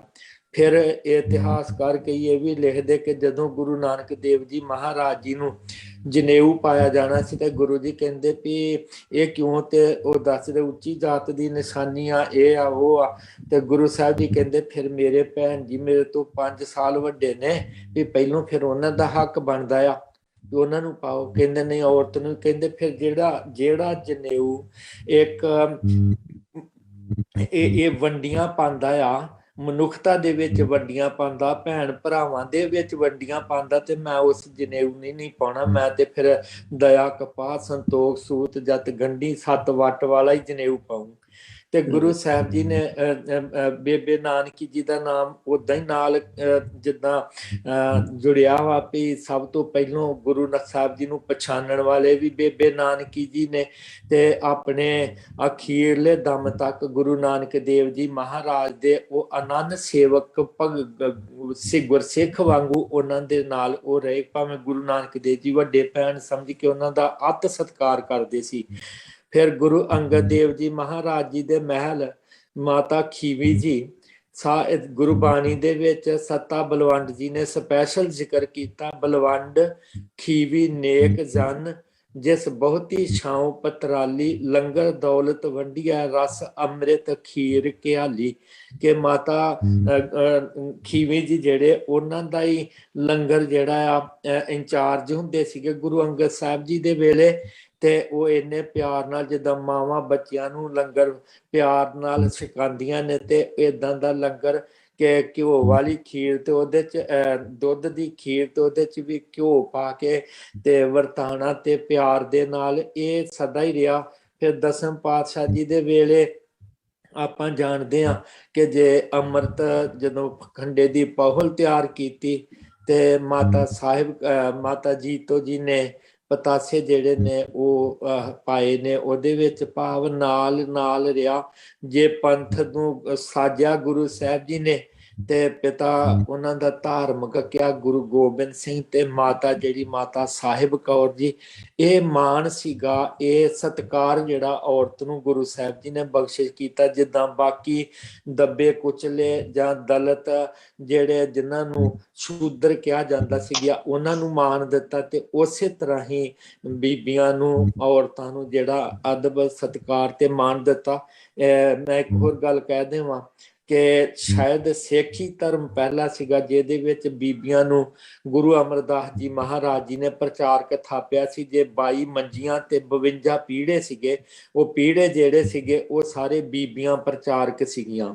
ਫਿਰ ਇੱਕ ਉਹਨਾਂ ਦੇ ਵਿੱਚ ਸਾਂਝੀ ਵੀ ਸੀਗੀ ਮੰਜੀ ਜਿਹੜੀ ਭਾਈ ਮੱਥੋ ਮੁਰਾਰੀ, ਮੱਥੋ ਬੀਬੀ ਦਾ ਨਾਂ ਸੀ ਤੇ ਮੁਰਾਰੀ ਉਹ ਪਤੀ ਦਾ ਨਾਂ ਸੀਗਾ। ਹੈ ਵੀ ਉਹਨਾਂ ਦੀ ਕਹਾਣੀ ਜਿਹੜੀ ਉਹ ਫਿਰ ਕਦੇ ਕਰਾਂਗੇ ਗੱਲ। ਤੇ ਇਸੇ ਇਹ ਜਿਹੜਾ ਸਦਾ ਹੀ ਚੱਲਦਾ ਰਿਹਾ। ਮੈਦਾਨੇ ਜੰਗ 'ਚ ਬੀਬੀਆਂ ਵੀਰਾਂ ਦੇ ਨਾਲ ਲੜਦੀਆਂ ਰਹੀਆਂ ਨੇ, ਮਾਤਾ ਭਾਗੋ ਜੀ ਵਰਗੀਆਂ। ਫਿਰ ਬਾਣੀ ਪੜ੍ਹ ਸਕਦੀਆਂ, ਕੀਰਤਨ ਕਰ ਸਕਦੀਆਂ, ਲੰਗਰ ਸਾਰਾ ਕੁਝ ਜੋ ਇੱਕ ਗੁਰਸਿੱਖ ਕਰ ਸਕਦਾ ਉਹ ਬੀਬੀਆਂ ਕਰ ਸਕਦੀਆਂ ਨੇ। ਇਹ ਗੁਰੂ ਸਾਹਿਬ ਜੀ ਨੇ ਮਾਣ ਬਖਸ਼ਿਸ਼ ਕੀਤਾ ਔਰਤ ਨੂੰ। ਥੈਂਕ ਯੂ ਜੀ, thank you for sharing that. ਕਿਉਂਕਿ ਜਿਹੜੀ ਇਹ ਟ੍ਰੈਡੀਸ਼ਨ ਹੈ ਔਰਤ ਦਾ ਨਾਲੋਂ ਦੇ ਨਾਲ ਚੱਲਣਾ, ਇਹ ਗੁਰੂ ਨਾਨਕ ਸਾਹਿਬ ਤੋਂ ਸ਼ੁਰੂ ਹੋਈ ਹੈ ਤੇ ਉਸ ਨੂੰ ਗਾਂਧੀ ਬਾਕੀ ਗੁਰੂਆਂ ਨੇ ਬਹਾਲ ਰੱਖਿਆ। ਤੇ ਹੋਰ ਜਿਹੜੀਆਂ ਕੁਰੀਤੀਆਂ ਸਮਾਜਿਕ ਸੀਗੀਆਂ ਜਿਨ੍ਹਾਂ ਦੇ ਨਾਲ ਕਿ ਔਰਤਾਂ ਪਿੱਛੇ ਰੱਖਣ ਦੀ ਕੋਸ਼ਿਸ਼ ਕੀਤੀ ਜਾਂਦੀ ਸੀ, ਉਦੋਂ ਤੋਂ ਬਚਾਇਆ। ਹਾਂਜੀ, ਥੋੜਾ ਜਿਹਾ ਹੋਰ ਐਡ ਕਰਨਾ ਚਾਹੁੰਦਾ ਹਾਂ ਕਿ ਜ਼ੁਲਮ ਕਿੰਨਾ ਹੁੰਦਾ ਸੀਗਾ ਵੀ ਜੇ ਰੱਬ ਦੇ ਭਾਣੇ 'ਚ ਕੋਈ ਪਤੀ ਕਿਸੇ ਦਾ ਗੁਜ਼ਰ ਜਾਂਦਾ ਸੀ ਤੇ ਭਾਵੇਂ ਅਜੇ ਸਾਲ ਵੀ ਨਾ ਹੋਇਆ ਹੋਏ ਵਿਆਹ ਨੂੰ, ਤੇ ਉਹ ਬੀਬੀਆਂ ਨੂੰ ਜ਼ਬਰਦਸਤੀ ਅੱਗ ਦੇ ਵਿੱਚ ਜਲਾ ਦਿੱਤਾ ਜਾਂਦਾ ਸੀ, ਚਿਖਾ ਦੇ ਵਿੱਚ। ਮੇਰੇ ਖਿਆਲ 'ਚ ਸ਼ਾਇਦ 30-40 ਸਾਲ ਪਹਿਲੋਂ ਦੀ ਗੱਲ ਹੈ। ਇੱਧਰ ਰਾਜਸਥਾਨ ਦੇ ਵਿੱਚ ਇੱਕ ਬੀਬੀ ਦੇ ਖਬਰ ਛਪੀ ਸੀਗੀ, ਥੋੜੀ ਉਮਰ ਦੀ ਸੀਗੀ, ਅਜੇ ਵਿਆਹ ਨੂੰ ਥੋੜਾ ਸਮਾਂ ਹੋਇਆ ਸੀ ਤੇ ਉਹਨੂੰ ਕਹਿੰਦੇ ਸਤੀ ਹੋਣਾ ਆ। ਤੇ ਉਹ ਚੀਕਾ ਮਾਰਦੀ ਰੋਂਦੀ ਘਰਲਾਉਂਦੀ ਸੀਗੀ ਕਿ ਮੈਂ ਨਹੀਂ ਮਰਨਾ ਚਾਹੁੰਦੀ, ਮੈਂ ਜਿਉਣਾ ਚਾਹੁੰਦੀ ਹਾਂ। ਪਰ ਉਹਦੀ ਕੂਕ ਪੁਕਾਰ ਕਿਸੇ ਨਹੀਂ ਸੀ ਸੁਣੀ। ਤੇ ਗੁਰੂ ਸਾਹਿਬ ਜੀ ਨੇ ਇਸ ਗੱਲ ਨੂੰ ਅਕਬਰ ਨੂੰ ਕਹਿ ਕੇ ਵੀ ਤੇ ਇਹਦੇ ਤੇ ਪਾਬੰਦੀ ਲਵਾਈ ਸੀਗੀ ਗੁਰੂ ਅਮਰਦਾਸ ਜੀ ਮਹਾਰਾਜ ਜੀ ਨੇ। ਤੇ ਆਪ ਬਾਣੀ ਦੇ ਵਿੱਚ ਲਿਖਿਆ ਸੀ, ਸਤੀਆਂ ਇਹਨਾਂ ਆਖੀਆਂ ਜੇ ਮੜਿਆਂ ਲੱਗ ਜਲਨ ਵੀ ਸੋ ਸਤੀਆਂ ਜਾਣੀਆਂ ਨੇ ਜੇ ਸੀਲ ਸੰਤੋਖ ਰਹਨ। ਵੀ ਉਹ ਅਸਲੀ ਸਤੀਆਂ ਜਿਹੜੀਆਂ ਆਪਣੇ ਪਤੀ ਸਤੀ ਬ੍ਰਤਾ ਧਰਮ ਜਿਹੜਾ ਆ ਉਹਨੂੰ ਨਿਭਾਉਂਦੀਆਂ ਨੇ, ਜਿਹੜੀਆਂ ਸੀਲ ਸੰਤੋਖ ਜੀਵਨ ਦੀ ਪਵਿੱਤਰਤਾ ਰੱਖਦੀਆਂ ਨੇ, ਇਹ ਸਾੜਨਾ ਤੇ ਕੋਈ ਨਹੀਂ। ਦੂਸਰੀ ਗੱਲ, ਵਿਧਵਾ ਵਿਆਹ ਨਹੀਂ ਸੀ ਕੋਈ ਕਰ ਸਕਦੀ। ਤੇ ਗੁਰੂ ਸਾਹਿਬ ਜੀ ਨੇ ਇਹ ਸ਼ੁਰੂ ਕਰਾਇਆ ਸੀਗਾ ਕਿ ਜੇ ਰੱਬ ਦੇ ਭਾਣੇ 'ਚ ਐਸਾ ਹੋ ਜਾਂਦਾ ਤੇ ਇੱਕ ਔਰਤ ਜਿਹੜੀ ਆ ਉਹ ਉਹਨਾਂ ਸਮਿਆਂ 'ਚ ਸਿਰ ਮੁੰਨ ਦਿੱਤਾ ਜਾਂਦਾ ਸੀ। ਉਹ ਹਾਰ ਸ਼ਿੰਗਾਰ ਨਹੀਂ ਸੀ ਕਰ ਸਕਦੀਆਂ, ਕੋਈ ਚੱਜ ਦੇ ਬਸਤਰ ਨਹੀਂ ਸੀ ਪਾ ਸਕਦੀਆਂ। ਇਹ ਸਾਰੀਆਂ ਗੱਲਾਂ ਗੁਰੂ ਸਾਹਿਬ ਜੀ ਨੇ ਔਰਤ ਨੂੰ ਮਾਣ ਬਖਸ਼ਿਸ਼ ਕੀਤਾ। ਇਸ ਕਰਕੇ ਇਹਨਾਂ ਗੱਲਾਂ ਦਾ ਸੱਚਮੁੱਚ ਹੀ ਦੁਨੀਆ ਦੇ ਲੋਕਾਂ ਨੂੰ ਦੱਸਿਆ ਨਹੀਂ ਜਾਂਦਾ ਕਿ ਗੁਰੂ ਸਾਹਿਬ ਜੀ ਨੇ ਇਹ ਕਿੰਨੇ ਕੁ ਵੱਡੇ ਪਰਉਪਕਾਰ ਕੀਤੇ ਨੇ ਉਹਨਾਂ ਲੋਕਾਂ ਤੇ ਜਿਨ੍ਹਾਂ ਨੂੰ ਲੋਕ ਪੈਰ ਦੀ ਜੁੱਤੀ ਨਾਲੋਂ ਵੀ ਬੁਰਾ ਸਮਝਦੇ ਤੇ ਲਤਾੜੇ ਜਾਂਦੇ ਸੀਗੇ, ਜ਼ੁਲਮ ਕੀਤੇ ਜਾਂਦੇ ਸੀ ਜਿਨ੍ਹਾਂ ਤੇ। ਹਾਂਜੀ, ਥੈਂਕ ਯੂ ਜੀ, thank you for catching up on that again. ਸਾਡੇ ਜਿਹੜੀਆਂ ਹੈਗੀਆਂ ਨੇ ਸਿਚੁਏਸ਼ਨ, ਜਿਵੇਂ ਮਾਤਾ ਗੁਜਰੀ ਦਾ ਰੋਲ ਆਉਂਦਾ ਹੈਗਾ ਸਾਹਿਬਜ਼ਾਦਿਆਂ ਨੂੰ ਚੜ੍ਹਦੀ ਕਲਾ ਦੇ ਵਿੱਚ ਰੱਖਣ ਦਾ, ਤੇ ਇਸੇ ਤਰ੍ਹਾਂ ਹੀ ਜਿਹੜੀ ਹੈਗੀ ਆ ਮਾਤਾ ਭਾਗੋ ਕਿਵੇਂ ਉਹ ਭੁੱਲੇ ਹੋਏ ਸਿੱਖਾਂ ਨੂੰ ਵਾਪਸ ਲੈ ਕੇ ਆਉਂਦੀ ਹੈ, ਗੁਰੂ ਚਰਨਾਂ ਨਾਲ ਲਗਵਾਉਂਦੀ ਹੈ। ਐਂਡ ਮੋਰ ਰੀਸੈਂਟਲੀ ਇੱਥੇ ਪਟਿਆਲੇ ਦੇ ਵਿੱਚ ਜਦੋਂ ਮਰਾਠਿਆਂ ਨੇ ਹਮਲਾ ਕੀਤਾ ਸੀ ਪਟਿਆਲਾ ਸਟੇਟ ਤੇ ਰਾਣੀ ਸਾਹਿਬ ਕੌਰ ਨੇ ਕਿਵੇਂ ਉਹਨਾਂ ਨੂੰ ਡਿਫੀਟ ਦਿੱਤੀ, ਉਹਦੇ ਬਾਬਤ ਮੋਹਨ ਸਿੰਘ ਦੀ ਬਾਤ ਹੋਈ ਹੈ ਰਾਣੀ ਸਾਹਿਬ ਕੌਰ ਬਾਬਤ। ਇਸ ਤਰ੍ਹਾਂ ਹੋਰ ਅਨੇਕਾਂ ਬੜੀ ਚੀਜ਼ਾਂ ਨੇ ਜਿਹਦੇ ਵਿੱਚ ਅਟੈਂਸ਼ਨ 'ਚ ਲੈ ਕੇ ਆਉਂਦੀਆਂ ਨੇ ਕਿ ਵੀ how important the role of woman in the Sikh way of life is. Thank you. ਪਾਟਿਆ ਸਾਹਿਬ, ਤੁਸੀਂ ਕੋਈ ਚੀਜ਼ ਐਡ ਕਰਨੀ ਹੋਵੇ? ਜੀ ਮੈਂ ਬਸ ਫਾਈਨਲੀ ਇੱਕ ਦੋ ਵਰਡਸ ਕਹਿਣਾ ਚਾਹੁੰਦਾ। ਹਾਂਜੀ, ਇੱਕ ਤਾਂ ਗੱਲ ਕੀਤੀ ਗਈ ਹਿਊਮਨ ਰਾਈਟਸ ਦੀ, ਤਾਂ ਯੂਐਨ ਚਾਰਟ ਦੇ ਵਿੱਚ 33 ਰਾਈਟਸ ਗਿਣੇ ਗਏ ਹਨ ਵੱਖਰੇ ਵੱਖਰੇ, ਔਰ ਸਾਰਿਆਂ ਦਾ ਸਾਰਾ ਜਿਹੜਾ ਗੁਰੂ ਗ੍ਰੰਥ ਸਾਹਿਬ 'ਚ ਮਿਲਦਾ ਹੈ। ਇਸ ਤੋਂ ਇਹ ਨਜ਼ਰ ਆਉਂਦਾ ਹੈ ਕਿ Guru Granth Sahib has been a guiding principle for them to write these, because I know there was a gentleman of Pakistan that jo ambassador C UN ਵਿੱਚ, Mr. Chima, ਉਹਨੇ ਕਾਫੀ positive role ਦਿੱਤਾ ਸੀਗਾ, ਕਿਉਂਕਿ Sikhs were not represented because Sikhs don't have any state. So ਉਹਨੇ ਸਿੱਖਾਂ ਦੇ ਲਾ ਕੇ ਗੁਰੂ ਗ੍ਰੰਥ ਸਾਹਿਬ ਦੇ ਵਿੱਚੋਂ ਤੁਕਾਂ ਲੈ ਕੇ ਚਾਰਟਰ ਵਿੱਚ ਐਡ ਕੀਤੀਆਂ ਸਨ। ਤੇ ਖੈਰ ਉਹ ਗੱਲ ਵੱਖਰੀ ਗੱਲ ਹੋਏਗੀ। ਤੇ ਜਿੱਥੇ ਤੱਕ ਗੱਲ ਹੈ ਜੋ ਕਿਸਾਨ ਮੂਵਮੈਂਟ ਦੀ, ਹਿੰਦੁਸਤਾਨ ਦੀ ਗਵਰਨਮੈਂਟ ਨੇ ਬਹੁਤ ਸਾਰੀ ਹਿਊਮਨ ਰਾਈਟਸ ਲਈ ਵਾਇਲੇਸ਼ਨ ਕੀਤੀ ਹੈ, ਔਰ ਇਸ 'ਚ ਕੋਈ ਸ਼ੱਕ ਨਹੀਂ। They have violated most of the rules ਜਿਹੜੇ ਕਿ ਹਿਊਮਨ ਰਾਈਟਸ ਨੇ ਚਾਰਟਰ ਦੇ ਯੂਨਾਈਟਿਡ ਜੋ ਦੇ ਹੈਵ ਵਾਇਲੇਟਡ ਲੋਸ। ਸੋ ਇਹ ਤਾਂ ਦੇ ਸ਼ੁਡ ਬੀ ਸੂਡ ਬਾਈ ਦ ਵੇ। ਲੇਕਿਨ ਇੱਕ ਗੱਲ ਜੋ ਮੈਂ ਕਹਿਣਾ ਚਾਹੁੰਦਾ ਉਹ ਇਹ ਹੈ ਕਿ ਅੱਜ ਕੱਲ੍ਹ ਦੇ ਜ਼ਮਾਨੇ ਵਿੱਚ ਜੋ ਪੁਰਾਣੀਆਂ ਗੱਲਾਂ ਅਸੀਂ ਕਰ ਰਹੇ ਹਾਂ, ਕਿ ਸਾਡਾ ਹੁਣ ਕੀ ਹਾਲਤ ਹੈ, ਸਿੱਖ ਕੌਮ ਦੇ ਅੰਦਰ ਜੋ ਗਿਰਾਵਟ ਆ ਗਈ ਹੈ, ਜੋ ਗੁਰੂ ਸਾਹਿਬ ਦੇ ਦੱਸੇ ਰਸਤੇ ਅਸੀਂ ਨਹੀਂ ਪਾਲਣ ਕਰ ਰਹੇ ਹਾਂ, ਜਾਤ ਪਾਤ ਦੇ ਵਿੱਚ ਅਸੀਂ ਹਾਲੇ ਵੀ ਫਸੇ ਹਾਂ, ਔਰ ਸੁਣਨ ਵਿੱਚ ਅਸੀਂ ਉਹਨੂੰ ਇੰਪਰੂਵ ਕਰਨਾ ਨਹੀਂ ਚਾਹ ਰਹੇ ਹਾਂ। ਉਹ ਗੱਲ ਜਿਹੜੀ ਹੈ ਇਸੇ ਵਾਸਤੇ ਸਾਡੀ ਕਮਜ਼ੋਰੀ ਹੈ। ਇਹ ਕਮਜ਼ੋਰੀ ਨੂੰ ਕਿਵੇਂ ਦੂਰ ਹੋਏਗਾ ਮੈਂ ਨਹੀਂ ਜਾਣਦਾ, ਲੇਕਿਨ ਹਿੰਦੁਸਤਾਨ ਦੇ ਅੰਦਰ ਬਹੁਤ ਸਾਰੀਆਂ ਐਸੀ ਕਮਿਊਨਿਟੀਜ਼ ਨੇ ਜਿਹੜੇ ਕਿ ਗੁਰੂ ਨਾਨਕ ਨਾਲ ਜੁੜੀਆਂ ਹੋਈਆਂ ਨੇ, ਨਾਨਕ ਪੰਥੀ ਨੇ, ਸਤਨਾਮੀ ਨੇ, ਸਿੱਖੀਗਰ ਨੇ, ਉਹਨਾਂ ਨੂੰ ਜੋੜਨ ਦਾ ਕੋਈ ਉਪਰਾਲਾ ਨਹੀਂ ਹੈ। ਔਰ ਇਹ ਜੋ ਗੱਲਾਂ ਹਨ, ਖਾਸ ਕਰਕੇ ਅਨਫੋਰਚੂਨੇਟਲੀ ਜੋ ਪੰਜਾਬ ਦੇ ਸਿੱਖ ਹਨ ਉਹ ਰਜਿਸਟ ਕਰਦੇ ਹਨ ਉਹਨਾਂ ਨਾਲ ਸਿਮਲੇਟ ਹੋਣਾ, ਇਹ ਗੱਲ ਬੜੀ ਮਾੜੀ ਹੈ, ਔਰ ਇਹ ਸਿੱਖੀ ਵਾਸਤੇ ਬੜੀ ਕਮਜ਼ੋਰੀ ਹੋ ਰਹੀ ਹੈ ਆਉਣ ਵਾਲੇ ਸੰਸਾਰ ਵਿੱਚ। ਇਹਦਾ ਸਮਾਧਾਨ ਬਹੁਤ ਜ਼ਰੂਰੀ ਹੈ। ਸੋ ਥੈਂਕ ਯੂ ਜੀ, thank you for sharing your views. ਤੇ ਡਾਕਟਰ ਕੁਲਵਿੰਦਰ ਸਿੰਘ, ਤੁਸੀਂ ਆਪਣੇ ਕੋਈ ਵੀ ਵਿਊ ਐਡ ਕਰੋ ਇੱਥੇ from health care point of view, medical point of view, ਕਿ ਵੀ ਕਿਸ ਤਰ੍ਹਾਂ ਜਿਹੜੇ ਹੈਗੇ ਨੇ ਇਕੁਆਲਿਟੀ ਜਿਹੜੀ ਹੈ ਮਹਾਰਾਜ ਨੇ ਬਖਸ਼ੀ ਆਦਮੀ ਔਰਤ ਨੂੰ, ਕਿ ਕਿਵੇਂ ਸਾਡੇ ਰਨ ਕਰਨ ਦੇ ਵੀ ਲੇਡੀਜ਼ ਦਾ ਇੰਪੋਰਟੈਂਟ ਰੋਲ ਹੈ, whether they are and whether they are doctors or administrators or pharmacists, ਜਿਸ ਰੂਪ ਦੇ ਵਿੱਚ ਹੀ ਹੈ ਨੇ, ਜਾਂ ਲੰਗਰ ਦਾ ਪ੍ਰਬੰਧ ਕਰਦੀਆਂ ਨੇ। So it's a very important role ਕਿ ਵੀ ਉਹ ਸਾਰੀਆਂ ਦਾ ਜਿਹੜਾ ਬੇਸ ਹੈ, ਓਰੀਜਨ ਤਾਂ ਉਹ ਗੁਰੂ ਨਾਨਕ ਸਾਹਿਬ ਤੋਂ ਹੀ ਹੈ। ਕੀ ਵਿਚਾਰ ਹੈ ਤੁਹਾਡੇ? ਡਾਕਟਰ ਸਾਹਿਬ ਇੱਕ ਇਜਾਜ਼ਤ ਦਿਓ। ਹਾਂਜੀ, ਇੱਕ ਛੋਟੀ ਜਿਹੀ ਗੱਲ। ਮੈਂ ਕੁਝ ਸਮੇਂ ਪਹਿਲੇ ਜਬਲਪੁਰ ਗਿਆ ਸੀ, ਸਾਡੀ ਫੈਮਿਲੀ ਉੱਥੇ ਮੇਰੇ ਆਂਟੀ ਹੁੰਦੇ ਸਨ, ਤੇ ਇੱਕ ਸ਼ਾਦੀ ਦਾ ਮੌਕਾ ਸੀ, ਜਬਲਪੁਰ ਗਿਆ ਸੀ। ਜਬਲਪੁਰ ਦੇ ਨਰਮਦਾ ਦੇ ਦੂਜੇ ਕਿਨਾਰੇ ਇੱਕ ਗੁਰਦੁਆਰਾ ਹੈ, ਔਰ ਉੱਥੇ ਉਹਨਾਂ ਨੇ ਇੱਕ ਬੰਦੂਕ ਰੱਖੀ ਹੋਈ ਹੈ। ਉਹ ਬੰਦੂਕ ਡਾਕਟਰ ਸਾਹਿਬ, ਭਾਈ ਸਾਹਿਬ ਜੀ ਦੇਖੋ, ਤੇ ਇੱਕ ਦੇ ਦੀਵਾਰ ਦੇ ਸ਼ੁਰੂ ਕਮ ਸੇ ਕਮ ਉਹ 10 ਫੁੱਟ ਲੰਬੀ ਉਹ ਬੰਦੂਕ ਹੋਣੀ ਹੈ, ਔਰ ਪਿੱਛੇ ਕਾਫੀ ਲੱਕੜ ਵਗੈਰਾ ਲੱਗੀ ਹੋਈ ਹੈ। ਉਹ ਬੰਦੂਕ ਨੂੰ ਚਲਾਉਣ ਵਾਸਤੇ ਤੇ ਲੇਡੀ ਵਾਸ ਦੀ ਗਨ ਗੁਰੂ ਸਾਹਿਬ ਦੇ ਟਾਈਮ ਤੇ, ਉਹ ਮੈਂ ਸ਼ਾਇਦ ਵੀ ਭਾਗ ਕੌਰ ਸੀ, ਹੋਰ ਵੀ ਉਸ ਦਾ ਨਾਂ ਯਾਦ ਨਹੀਂ ਮੈਨੂੰ, ਲੇਕਿਨ ਉਹ ਗਨ ਜਿਹੜੀ ਸੀ ਉਹ ਬੀਬੀ ਚਲਾਇਆ ਕਰਦੀ ਸੀ। ਇਤਨੀ ਵੱਡੀ ਗਨ ਅਸੀਂ ਚੁੱਕ ਵੀ ਨਹੀਂ ਸਕੀ, ਇੰਨੀ ਭਾਰੀ gun. Thank you thank you ਜੀ। ਹਾਂਜੀ ਡਾਕਟਰ ਕੁਲਵਿੰਦਰ ਸਿੰਘ। ਹਾਂਜੀ ਸਰ, ਹੈਲਥ ਬਾਰੇ ਤੇ ਮੈਂ ਇਹ ਕਹਿ ਸਕਦਾ ਹਾਂ ਕਿ ਮੈਂ 31 ਸਾਲ ਸਰਕਾਰੀ ਨੌਕਰੀ ਕੀਤੀ ਹੈ, ਤੇ ਮੈਂ ਕੀ ਦੇਖਦਾ ਰਿਹਾ, ਮੈਂ ਜਿਹੜੇ ਹਸਪਤਾਲ 'ਚ ਮੈਂ ਜੌਬ ਕੀਤਾ ਹੈ, ਕਈ ਹਸਪਤਾਲਾਂ ਦੇ ਵਿੱਚ 90% ਜਿਹੜਾ ਸਟਾਫ ਵਿਮਨ ਸਟਾਫ ਹੁੰਦਾ। ਮੈਂ ਉਹ ਤੋਂ ਮੈਸੇਜ ਇਹੀ ਦੇਣਾ ਚਾਹੁੰਦਾ ਵਾਂ, ਜਾਂ ਮੈਂ ਮੈਸੇਜ ਇਹੀ ਲੈਣਾ ਵਾਂ ਕਿ ਜਿਹੜੀਆਂ ਸੇਵਾਵਾਂ ਇਹਨਾਂ ਦੀ ਜਿਹੜੀ ਕੁਦਰਤ ਨੇ ਨਾ, ਜਿਹੜੀ ਔਰਤ ਹੈ ਨਾ, ਉਹਨੂੰ ਫੀਲਿੰਗਸ ਤੇ ਜਿਹੜੀ ਭਾਵਨਾ ਦੂਜਿਆਂ ਪ੍ਰਤੀ ਜ਼ਿਆਦਾ ਸਟਰੋਂਗ ਦਿੱਤੀ ਹੈ। ਇਹਦੀ ਮਨੁੱਖਾਂ 'ਚ ਨਹੀਂ ਹੈਗੀ, ਲੇਕਿਨ ਔਰਤ ਉਹ ਨਾਲੋਂ ਬੈਟਰ ਕਿਉਂ? ਇਸੇ ਤਰ੍ਹਾਂ ਗੁਰੂ ਗ੍ਰੰਥ ਸਾਹਿਬ ਦਾ ਹਵਾਲਾ ਦੇ ਕੇ ਜਿਹੜਾ ਗੱਲ ਹੋ ਰਹੀ ਹੈ ਹਿਊਮਨ ਰਾਈਟਸ ਦੀ ਤੇ ਵਿਮਨ ਰਾਈਟਸ ਦੀ, ਦੇਖੋ ਸਿੱਧੀ ਗੱਲ ਹੈ, ਜੇ ਵਿਮਨ ਨੂੰ ਰਾਈਟਸ ਨਹੀਂ ਮਿਲਣਗੇ ਤੇ ਅੱਧੀ ਬਾਦੀ ਤੇ ਅਸੀਂ ਵੈਸੇ ਹੀ ਕੱਟ ਦੇਣਾ। ਤੋ ਗੁਰੂ ਸਾਹਿਬਾਂ ਨੇ ਔਰਤ ਦੇ ਰਾਈਟਸ ਬਾਰੇ ਵੱਖਰੀਆਂ ਗੱਲਾਂ ਸੀ। ਇੱਕ ਤੇ ਉਸ ਵੇਲੇ ਕੀ ਸੀ ਕਿ ਇਨਸਾਨ ਤੇ ਸਭ ਕੁਝ ਖਾਈ ਪੀਏਗਾ, ਪਰ ਔਰਤ ਲਈ ਹਫ਼ਤੇ ਵਿੱਚ 1-2 ਵਰਤ ਬਣਾ ਦਿੱਤੇ ਗਏ ਕਿ ਅਗਰ ਔਰਤ ਨੇ ਪਰਮਾਤਮਾ ਨੂੰ ਖੁਸ਼ ਕਰਨਾ ਹੈ ਤੇ ਉਹ ਭੁੱਖੀ ਰਹੇ।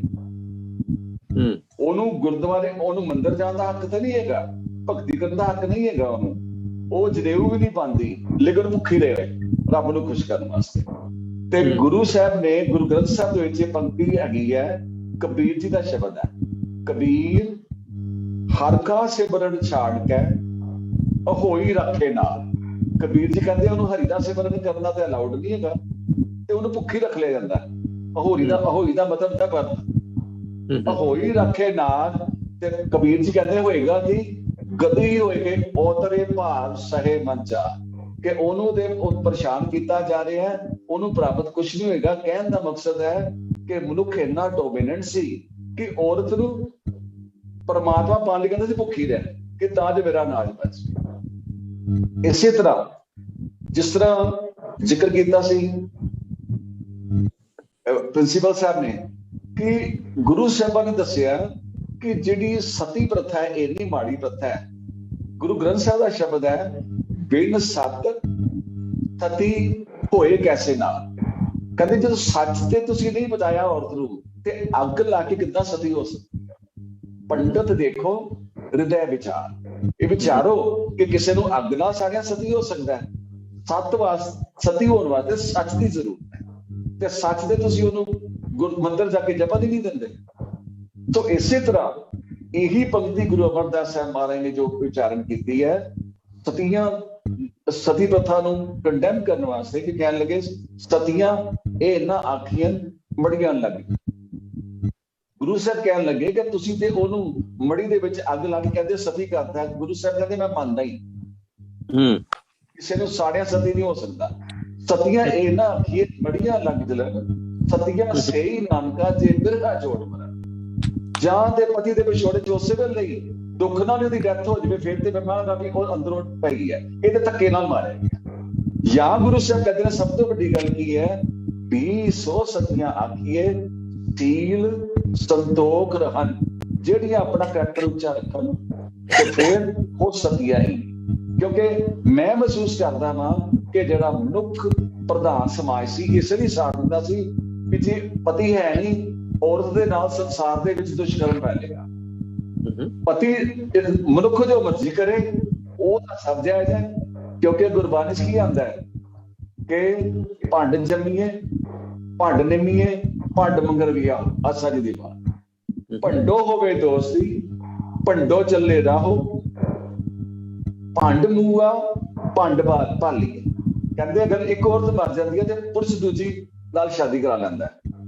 ਭੰਡ ਹੋਵੇ ਬੰਧਾਨ ਸੋ ਕਿਉਂ ਮੰਦਾ ਆਖੀਐ, ਜਿਤ ਜੰਮੇ ਰਾਜਾਨ। ਤੇ ਅਖੀਰ ਤੇ ਗੁਰੂ ਸਾਹਿਬ ਨੇ ਕਹਿਤਾ ਕਿ ਭੰਡੋ ਹੀ ਭੰਡ ਉਪਜੇ ਭੰਡੇ ਬਾਜ ਨਾ ਹੋਏ, ਨਾਨਕ ਭੰਡੇ ਬਾਹਰਾ ਇੱਕੋ ਸੱਚਾ ਸੋਏ। ਸੋ ਗੁਰੂ ਸਾਹਿਬਾਂ ਨੇ ਔਰਤ ਨੂੰ ਅਪਲਿਫਟ ਕਰਨ ਵਾਸਤੇ, ਜੋ ਉਸ ਵੇਲੇ ਦਾ ਪੁਰਸ਼ ਉਹਦੇ ਨਾਲ ਧੱਕੇ ਕਰ ਰਿਹਾ ਸੀ, ਧਰਮ ਦੀ ਆੜ ਜਾਂ ਸੁਸਾਇਟੀ ਦੀ ਆੜ, ਗੁਰੂ ਸਾਹਿਬ ਨੇ ਸਭ ਥਾਵਾਂ ਤੇ ਔਰਤਾਂ ਦੇ ਹੱਕ 'ਚ ਬੋਲ ਕੇ ਜੋ ਯੂਨਾਈਟਿਡ ਨੇਸ਼ਨਸ ਦੀ ਅਸੀਂ ਗੱਲ ਕਰ ਰਹੇ ਹਾਂ ਉਸੇ ਚੀਜ਼ ਨੂੰ ਉਸ ਸਮੇਂ ਵਿੱਚ ਉਭਾਰਿਆ। ਇੱਕੋ ਮੈਂ ਲਾਈਨ ਕਹਿਣਾ ਚਾਹਾਂਗਾ ਸਰ 1 ਮਿੰਟ ਵਾਸਤੇ, ਕਿ ਜਿਸ ਤਰ੍ਹਾਂ ਪ੍ਰਿੰਸੀਪਲ ਸਾਹਿਬ ਨੇ ਜ਼ਿਕਰ ਕੀਤਾ ਸੀ ਕਿ ਤੁਲਸੀਦਾਸ ਵਰਗਿਆਂ ਨੇ ਕਹਿ ਦਿੱਤਾ ਕਿ ਗੋਰ ਕੰਵਾਰ ਸ਼ੂਦਰ ਪਸ਼ੂ ਨਾਰੀ ਇਹ ਸਭ ਤਾੜਨ ਕੇ ਅਧਿਕਾਰੀ। ਤੇ ਮੇਰੇ ਮਨ 'ਚ ਵਿਚਾਰ ਆ ਰਿਹਾ ਸੀ ਕਿ ਜਿਹੜੇ ਸਮੇਂ ਦੇ ਲਿਖਾਰੀ ਹੁੰਦੇ ਨੇ ਉਹ ਜਿੰਨੇ ਮਰਜ਼ੀ ਕਈ ਵਾਰੀ ਮਹਾਨ ਵੀ ਕਹਾਏ ਜਾਂਦੇ ਨੇ, ਲੇਕਿਨ ਉਹ ਸੱਤਾ ਦੇ ਦਬਾਅ ਥੱਲੇ ਉਹਨਾਂ 'ਚ ਇੰਨੀ ਜ਼ਰੂਰਤ ਨਹੀਂ ਹੁੰਦੀ ਕਿ ਉਸ ਜਿਹੜੀ ਸੰਸਾਰ 'ਚ ਧੱਕਾ ਹੋ ਗਿਆ ਉਹਦੇ ਖਿਲਾਫ ਬੋਲਣ, ਉਹ ਉਸੇ ਚੀਜ਼ ਦੀ ਪ੍ਰੋੜਤਾ ਕਰ ਦਿੰਦੇ ਨੇ। ਤੇ ਇਸੇ ਕਰਕੇ ਏਡੇ ਜਿਹੜੇ ਮਹਾਨ ਕਹਿ ਗਏ ਸੋ ਕਾਲ ਮਹਾਨ ਮੈਂ ਕਹਾਂਗਾ ਰਾਈਟਰ ਦੇ ਏਡੇ ਗਲਤ ਗੱਲਾਂ ਨੇ। Thank you for sharing your views. ਦੇਖੀਏ ਤਾਂ ਔਰਤ ਦੇ ਰੋਲ ਦੇ ਵਿੱਚ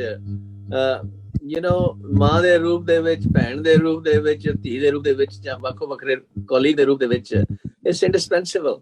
ਤੇ ਜਿੱਥੋਂ ਤੱਕ ਗੁਰੂ ਗ੍ਰੰਥ ਸਾਹਿਬ ਦੇ ਵਿੱਚ ਤਾਂ ਜਿਹੜੀ ਆ ਰੱਬ ਨੂੰ ਮਿਲਣ ਦਾ ਰਾਹ ਵੀ ਇਹੀ ਦੱਸਿਆ ਕਿ ਵੀ ਜਿਵੇਂ ਔਰਤ ਤੇ ਬੰਦੇ ਦਾ ਪਿਆਰ, ਆਦਮੀ ਔਰਤ ਦਾ ਪਿਆਰ ਹੈ, ਇਸੇ ਤਰ੍ਹਾਂ ਹੀ ਅਸੀਂ ਪਰਮਾਤਮਾ ਦੇ ਨਾਲ ਪਿਆਰ ਪੈਦਾ ਕਰੀਏ। ਏਕ ਜੋਤ ਮੂਰਤੀ, ਇਸ ਤਰੀਕੇ ਨਾਲ ਅਸੀਂ ਚੱਲੀਏ। ਥਾਂ ਥਾਂ ਤੇ ਇਹ ਚੀਜ਼ਾਂ ਦੱਸੀਆਂ ਨੇ। ਤੇ ਪਤਨੀ ਵਰਤਾ ਹੀ ਨਹੀਂ, ਪਤੀ ਵਰਤਾ ਨਾਲ ਪਤਨੀ ਵਰਤਾ ਹੋਣਾ ਵੀ ਜ਼ਰੂਰੀ ਹੈ। ਆਦਮੀ ਨੇ ਕਿਹਾ ਬਜਾਏ ਇਹਦੇ ਕਿ ਵੀ ਨਹੀਂ, ਸਾਰੀ ਪਾਵਰ ਆਦਮੀ ਦੇ ਹੱਥ 'ਚ ਹੀ ਹੋਣੀ ਚਾਹੀਦੀ ਹੈ। ਸੋ those are really very unique ideas ਹੈ ਜਿਹੜੇ ਸਾਨੂੰ ਦਿੱਤੇ ਜਾਂਦੇ ਨੇ। Thank you. ਹਾਂਜੀ ਡਾਕਟਰ ਬਾਸੂ, ਤੁਸੀਂ ਕੁਛ ਹੋਰ ਐਡ ਕਰਨਾ ਚਾਹੁੰਦੇ? We have only 5 minutes. ਤੁਸੀਂ ਦੱਸਿਆ ਕਿ ਪਤੀ ਦੀ ਵੀ ਉਨੀ ਜ਼ਿੰਮੇਵਾਰੀ ਹੈ ਜਿੰਨੀ ਪਤਨੀ ਦੀ ਹੈ। ਗੁਰੂ ਸਾਹਿਬ ਨੇ, ਗੁਰੂ ਅਰਜਨ ਸਾਹਿਬ ਦਾ ਕਥਨ ਹੈ, ਜੈਸੇ ਸੰਗ ਬਿਸੀਰ ਸਿਉ ਹੈਰੇ ਤੈਸੇ ਹੀ ਇਹ ਪਰ ਗ੍ਰਿਓ। ਇੱਕ ਪਤੀ ਲਈ ਪਰਾਏ ਘਰਾਂ ਨਾਲ ਜਿਹੜਾ ਸੰਬੰਧ ਕ੍ਰੀਏਟ ਕਰਨਾ ਹੈ, ਉਹ ਇਉਂ ਸਮਝੋ ਜਿਵੇਂ ਸੱਪਾਂ ਦੇ ਨਾਲ ਰਹਿ ਲਿਆ। ਜੈਸੇ ਸੰਗ ਬਿਸੀਰ ਸਿਉ ਹੈਰੇ, ਬਿਸੀਰ ਮੀਨ ਸੱਪ। ਜੋ ਸੱਪਾਂ ਦੇ ਨਾਲ ਜਿਹੜਾ ਹੈ ਉਹ ਹੀ ਸਮਝ ਲਓ ਕਿ ਤੁਸੀਂ ਪਰਾਏ ਘਰ ਨਾਲ ਸੰਬੰਧ ਬਣਾ ਲਿਆ। ਤੇ ਨਾਮਦੇਵ ਜੀ ਨੇ ਵੀ ਕਿਹਾ, ਘਰ ਕੀ ਨਾਰ ਨਾ ਜਾਣੇ ਅੰਧਾ, ਪਰ ਨਾਰੀ ਸੋ ਘਾਲੇ ਧੰਦਾ। ਧੰਦੇ ਕਰਦਾ ਫਿਰਦਾ ਤੇ ਘਰ ਦੀ ਔਰਤ ਜਿਹੜੀ ਏ ਉਸ ਨੂੰ ਪਛਾਣਦਾ ਨਹੀਂ।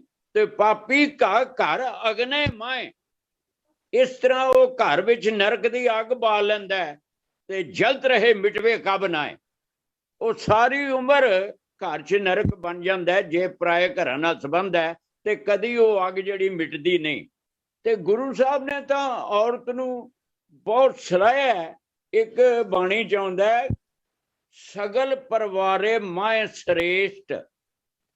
ਔਰਤ ਸਾਰੇ ਪਰਿਵਾਰ ਵਿੱਚ ਸ੍ਰੇਸ਼ਟ ਹੈ, ਮੱਤੀ ਦੇਵੇ ਦੇਵਰ ਜੇਸ਼ਟ। ਕਈ ਵਾਰੀ ਸਿਆਣੀਆਂ ਗੱਲਾਂ ਆਪਣੇ ਦੇਵਰ ਤੇ ਜੇਠਾਂ ਨੂੰ ਵੀ ਦੱਸਦੀ ਹੈ। ਤੇ ਇੱਕ ਗੁਰੂ ਸਾਹਿਬ ਨੇ ਕਿਹਾ, ਕੱਢ ਕਸੀਦਾ ਪਹਿਰੇ ਚੋਲੀ ਤਾਂ ਤੁਮ ਜਾਣੋ ਨਾਰੀ। ਹੁਣ ਕਸੀਦਾ ਜਿਹੜਾ ਫੁਲਵਾੜੀ ਕੱਢਣੀ, ਔਰਤ ਜਿਹੜੀ ਹੈ ਉਹਨੂੰ ਹੀ ਔਰਤ ਸਮਝੋ ਜਿਹੜੀ ਬੜੀ ਕਲਾਕਾਰੀ ਦੇ ਨਾਲ ਕਸੀਦਾ ਕੱਢਦੀ ਹੈ ਤੇ ਆਪਣੀ ਚੋਲੀ ਤਿਆਰ ਕਰਦੀ ਹੈ। ਇਸ ਤਰ੍ਹਾਂ ਜਿਹੜੀ ਔਰਤ ਹੈ ਇਹ ਬਈ ਬਹੁਤ ਸ਼ਕਤੀਸ਼ਾਲੀ ਹੈ। ਕੁਦਰਤ ਨੇ ਇਹਨੂੰ ਬੜੀਆਂ ਸ਼ਕਤੀਆਂ ਦਿੱਤੀਆਂ ਨੇ। ਤੁਸੀਂ ਦੇਖੋ ਕਿ ਤੁਸੀਂ ਆਲੇ ਦੁਆਲੇ ਝਾਤ ਮਾਰੋ, ਜਿਹੜੇ ਪਤੀ ਪਤਨੀ ਦੋਵੇਂ ਆਇਡ ਨੇ ਉਹ ਜ਼ਿਆਦਾ ਉਹ ਇਕਨੋਮਿਕ ਤੌਰ ਤੇ ਵੀ ਤੇ ਹੋਰ ਡਿਵੈਲਪ ਨੇ। ਤੇ ਜਿਨ੍ਹਾਂ ਘਰਾਂ 'ਚ ਇੱਕੋ ਕਮਾਈ ਹੈ ਉੱਥੇ ਮਨੁੱਖ ਦਾ ਜੀਣਾ ਜਿਹੜਾ ਓਨਾ ਸੌਖਾ ਨਹੀਂ। ਇਸ ਕਰਕੇ ਇਹ ਤਾਂ ਇੱਕ ਸ਼ਕਤੀ ਹੈ ਜੀ, ਜਿਹੜੀ ਸ਼ਕਤੀ ਜਿਹੜੀ ਨਾਲ ਰਲ ਜਾਏ। ਤੇ ਗੁਰੂ ਸਾਹਿਬ ਆ ਜਿਹੜੀ ਕਿਸਾਨ ਦੇ ਐਜੀਟੇਸ਼ਨ 'ਚ ਜਿੰਨੀ ਸਫਲਤਾ ਔਰਤਾਂ ਦੇ ਨਾਲ ਹੋਈ ਹੈ, ਔਰ ਔਰਤਾਂ ਨੇ ਘਰ ਵੀ ਸਾਂਭੇ, ਖੇਤ ਵੀ ਸਾਂਭੇ, ਟਰੈਕਟਰ ਚਲਾਉਂਦੀਆਂ ਰਹੀਆਂ ਔਰਤਾਂ, ਔਰ ਬੜਾ ਪ੍ਰਚਾਰ ਕਰਦੀਆਂ ਰਹੀਆਂ ਔਰਤਾਂ। ਤੇ ਦਿੱਲੀ ਜਿਹੜੇ ਔਰਤਾਂ ਨੇ ਜੋ ਲੰਗਰ ਸਾਂਭੇ, ਉਹਦੀ ਜਿਹੜੀ ਗੁਣਗਾਨ ਜਿਹੜਾ ਜਿੰਨਾ ਮਰਜ਼ੀ ਤੁਸੀਂ ਕਰੀ ਜਾਓਗੇ ਤਾਂ ਔਰਤ ਮਹਾਨ ਸ਼ਕਤੀ ਹੈ। ਜਿੰਨੀ ਔਰਤ ਦੀ ਡਿਵੈਲਪਮੈਂਟ ਅੱਜ ਕੱਲ੍ਹ ਦੇ ਯੁੱਗ ਵਿੱਚ ਹੈ, ਉਹਦੇ ਲਈ ਗੁਰੂ ਨਾਨਕ ਸਾਹਿਬ ਨੂੰ ਕ੍ਰੈਡਿਟ ਜਾਂਦਾ, ਜਿਨ੍ਹਾਂ ਆਜ਼ਾਦੀ ਦਾ ਝੰਡਾ ਚੁੱਕਿਆ ਸੀ। ਜਦੋਂ ਕਿ ਔਰਤ ਨੂੰ ਪੈਰ ਦੀ ਜੁੱਤੀ ਸਮਝਿਆ ਜਾਂਦਾ ਸੀ ਤੇ ਗੁਰੂ ਸਾਹਿਬ ਨੇ ਜਿੱਤ ਜਮੇ ਰਾਜਾਨ ਕਿਹਾ ਸੀ। ਇਹ ਔਰਤ ਦੀ ਜਿਹੜੀ ਆਜ਼ਾਦੀ ਹੈ ਇਹ ਗੁਰੂ ਨਾਨਕ ਤੋਂ ਸ਼ੁਰੂ ਹੋਈ ਹੈ। ਤੇ ਔਰਤ ਨੇ ਜੋ ਅੱਜ ਜੇ ਹਵਾਈ ਜਹਾਜ਼ ਉਡਾ ਰਹੀ ਹੈ, ਜੇ ਔਰਤ ਜੱਜ ਹੈ, ਜੇ ਔਰਤ ਡੀਸੀ ਹੈ, ਤਾਂ ਮੈਂ ਸਮਝਣਾ ਕਿ ਉਸ ਦੇ ਕਾਰਨ ਹੈ ਕਿ ਔਰਤ ਦਾ ਜਦੋਂ ਝੁੰਡ ਜਿਹੜਾ ਹੈ ਗੁਰੂ ਸਾਹਿਬ ਨੇ ਹਟਾਤਾ। ਤੇ ਗੁਰੂ ਅਮਰਦਾਸ ਸਾਹਿਬ ਨੇ ਇੱਕ ਵਾਰੀ ਕਿਹਾ, ਕੋਈ ਔਰਤ ਘੁੰਡ ਕੱਢ ਕੇ ਆ ਗਈ ਗੁਰੂ ਅਮਰਦਾਸ ਸਾਹਿਬ ਦੇ ਦਰਬਾਰ 'ਚ। ਗੁਰੂ ਸਾਹਿਬ ਨੇ ਕਿਹਾ, ਕਿਹੜੀ ਕੰਬਲੀ ਹੈ ਜਿਹਨੇ ਘੁੰਡ ਕੱਢਿਆ? ਉਹ ਕਮਲੀ ਹੋ ਗਈ ਸੀ ਕਹਿੰਦੇ। ਫਿਰ ਗੁਰੂ ਸਾਹਿਬ ਨੇ ਉਹਦਾ ਕਬਲਪਨਾ ਠੀਕ ਕੀਤਾ। ਤੋ ਇਹ ਜਿਹੜੀਆਂ ਗੱਲਾਂ ਨੇ ਇਹਨਾਂ ਦੀ ਇੰਪੋਰਟੈਂਸ ਹੈ ਕਿ ਜਿਹਨੇ ਘੁੰਡ ਕੱਢਣਾ ਉਹਨੇ ਤਰੱਕੀ ਕੀ ਕਰਨੀ ਹੈ। ਆ ਜਿੰਨੇ ਹੁਣ ਬੁਰਕੇ ਪਾਉਂਦੀਆਂ ਨੇ ਮੁਸਲਮਾਨ ਔਰਤਾਂ, ਉਹ ਇੱਕ ਮੁਸਲਮਾਨ ਔਰਤ ਨੇ ਬੁਰਕਾ ਪਾ ਕੇ ਟੀਚਿੰਗ ਕਰਦੀ ਸੀ, ਟੀਚਰ ਸੀ। ਤੇ ਉਹ ਬੱਚੇ ਕਹਿਣ ਵੀ ਸਾਨੂੰ ਤਾਂ ਇਹਦੀ ਮੂਵਮੈਂਟ ਬੁੱਲਾਂ ਦੀ ਪਤਾ ਨਹੀਂ ਲੱਗਦੀ ਕੀ ਬੋਲਦੀ ਏ। ਤੇ ਉਸ ਨੂੰ ਸਕੂਲ 'ਚੋਂ ਸਿਰਫ ਇਸ ਲਈ ਕੱਢ ਦਿੱਤਾ ਗਿਆ ਕਿ ਉਹਨੇ ਬੁਰਕਾ ਪਾਇਆ ਸੀ। ਇਸ ਕਰਕੇ ਇਹ ਜਿਹੜੀਆਂ ਗੱਲਾਂ ਆਧੁਨਿਕ ਯੁੱਗ ਦੀਆਂ ਨੇ, ਇਹ ਗੁਰੂ ਨਾਨਕ ਨੇ ਪਹਿਲੋਂ ਹੀ ਸ਼ੁਰੂ ਕਰਤੀਆਂ ਸਨ। ਤਾਂ ਸਾਨੂੰ ਸਾਰਾ ਧਿਆਨ ਦੇਣਾ ਚਾਹੀਦਾ। Thank you, ji. Thank you very much. I appreciate we are out of time now. ਤੇ ਸਾਨੂੰ everyone's contributions are most appreciated. We are thankful to you, the participants, as well as our audience. Especially my request to the audience, if you have any questions or if you have any comments you like to share, please pass it on to Meghraj Singh so we can address them in our subsequent meetings. And it's been wonderful to have talk about the human rights and the contributions of our Sikh gurus and the Sikh society, because that's a very, very important subject in the interfaith meetings, intercultural meetings, civic meetings. It's a very important subject, which I think we must always remember. कि जिहड़ी साडी मेरी पीढ़ी दा doctrine है वो सिर्फ इन्ना ही नहीं कि भाई पाठ करी चलो ते अपने लंगर पानी छकिया ते सौ जाओ. It's more than that. जिहड़ी civic engagement है based on the Gurbani and then living by it as well as sharing within the society, I think should be an objective of every Sikh. ये मेरी request है. So please help to spread that message at as many places as possible, because after all, ek do 11 te jehda kalla banda kuch nahi kar sakda is paase. So thank you again. Again, views expressed in this program are strictly our individuals and not the official policy of Voice of Manavta. And the next program, I think I'm open to suggestions, as well as again we have this this a month of sacrifices. You know, it's a mixed blessing in the sense, you know, the birthdays come as well as the struggles and deaths and all these things go hand in hand in life. So please choose your topic and discuss anything pertaining to the sacrifices, because this is a month of sacrifices and we should all bring in our own way to share the views. What the sacrifice is all about and how we can learn lessons, continue, and what is the way to pass it on to our next generation, so that instead of hiding that it's a sad thing and don't discuss with the kids and all, but we need to really figure out new ways and appropriate ways, age-appropriate ways, how to bring them and encourage them to take pride in our history based on the principles of Guru Granth Sahib. Vaheguru Ji Ka Khalsa, Vaheguru Ji Ki Fateh. Thank you for your participation.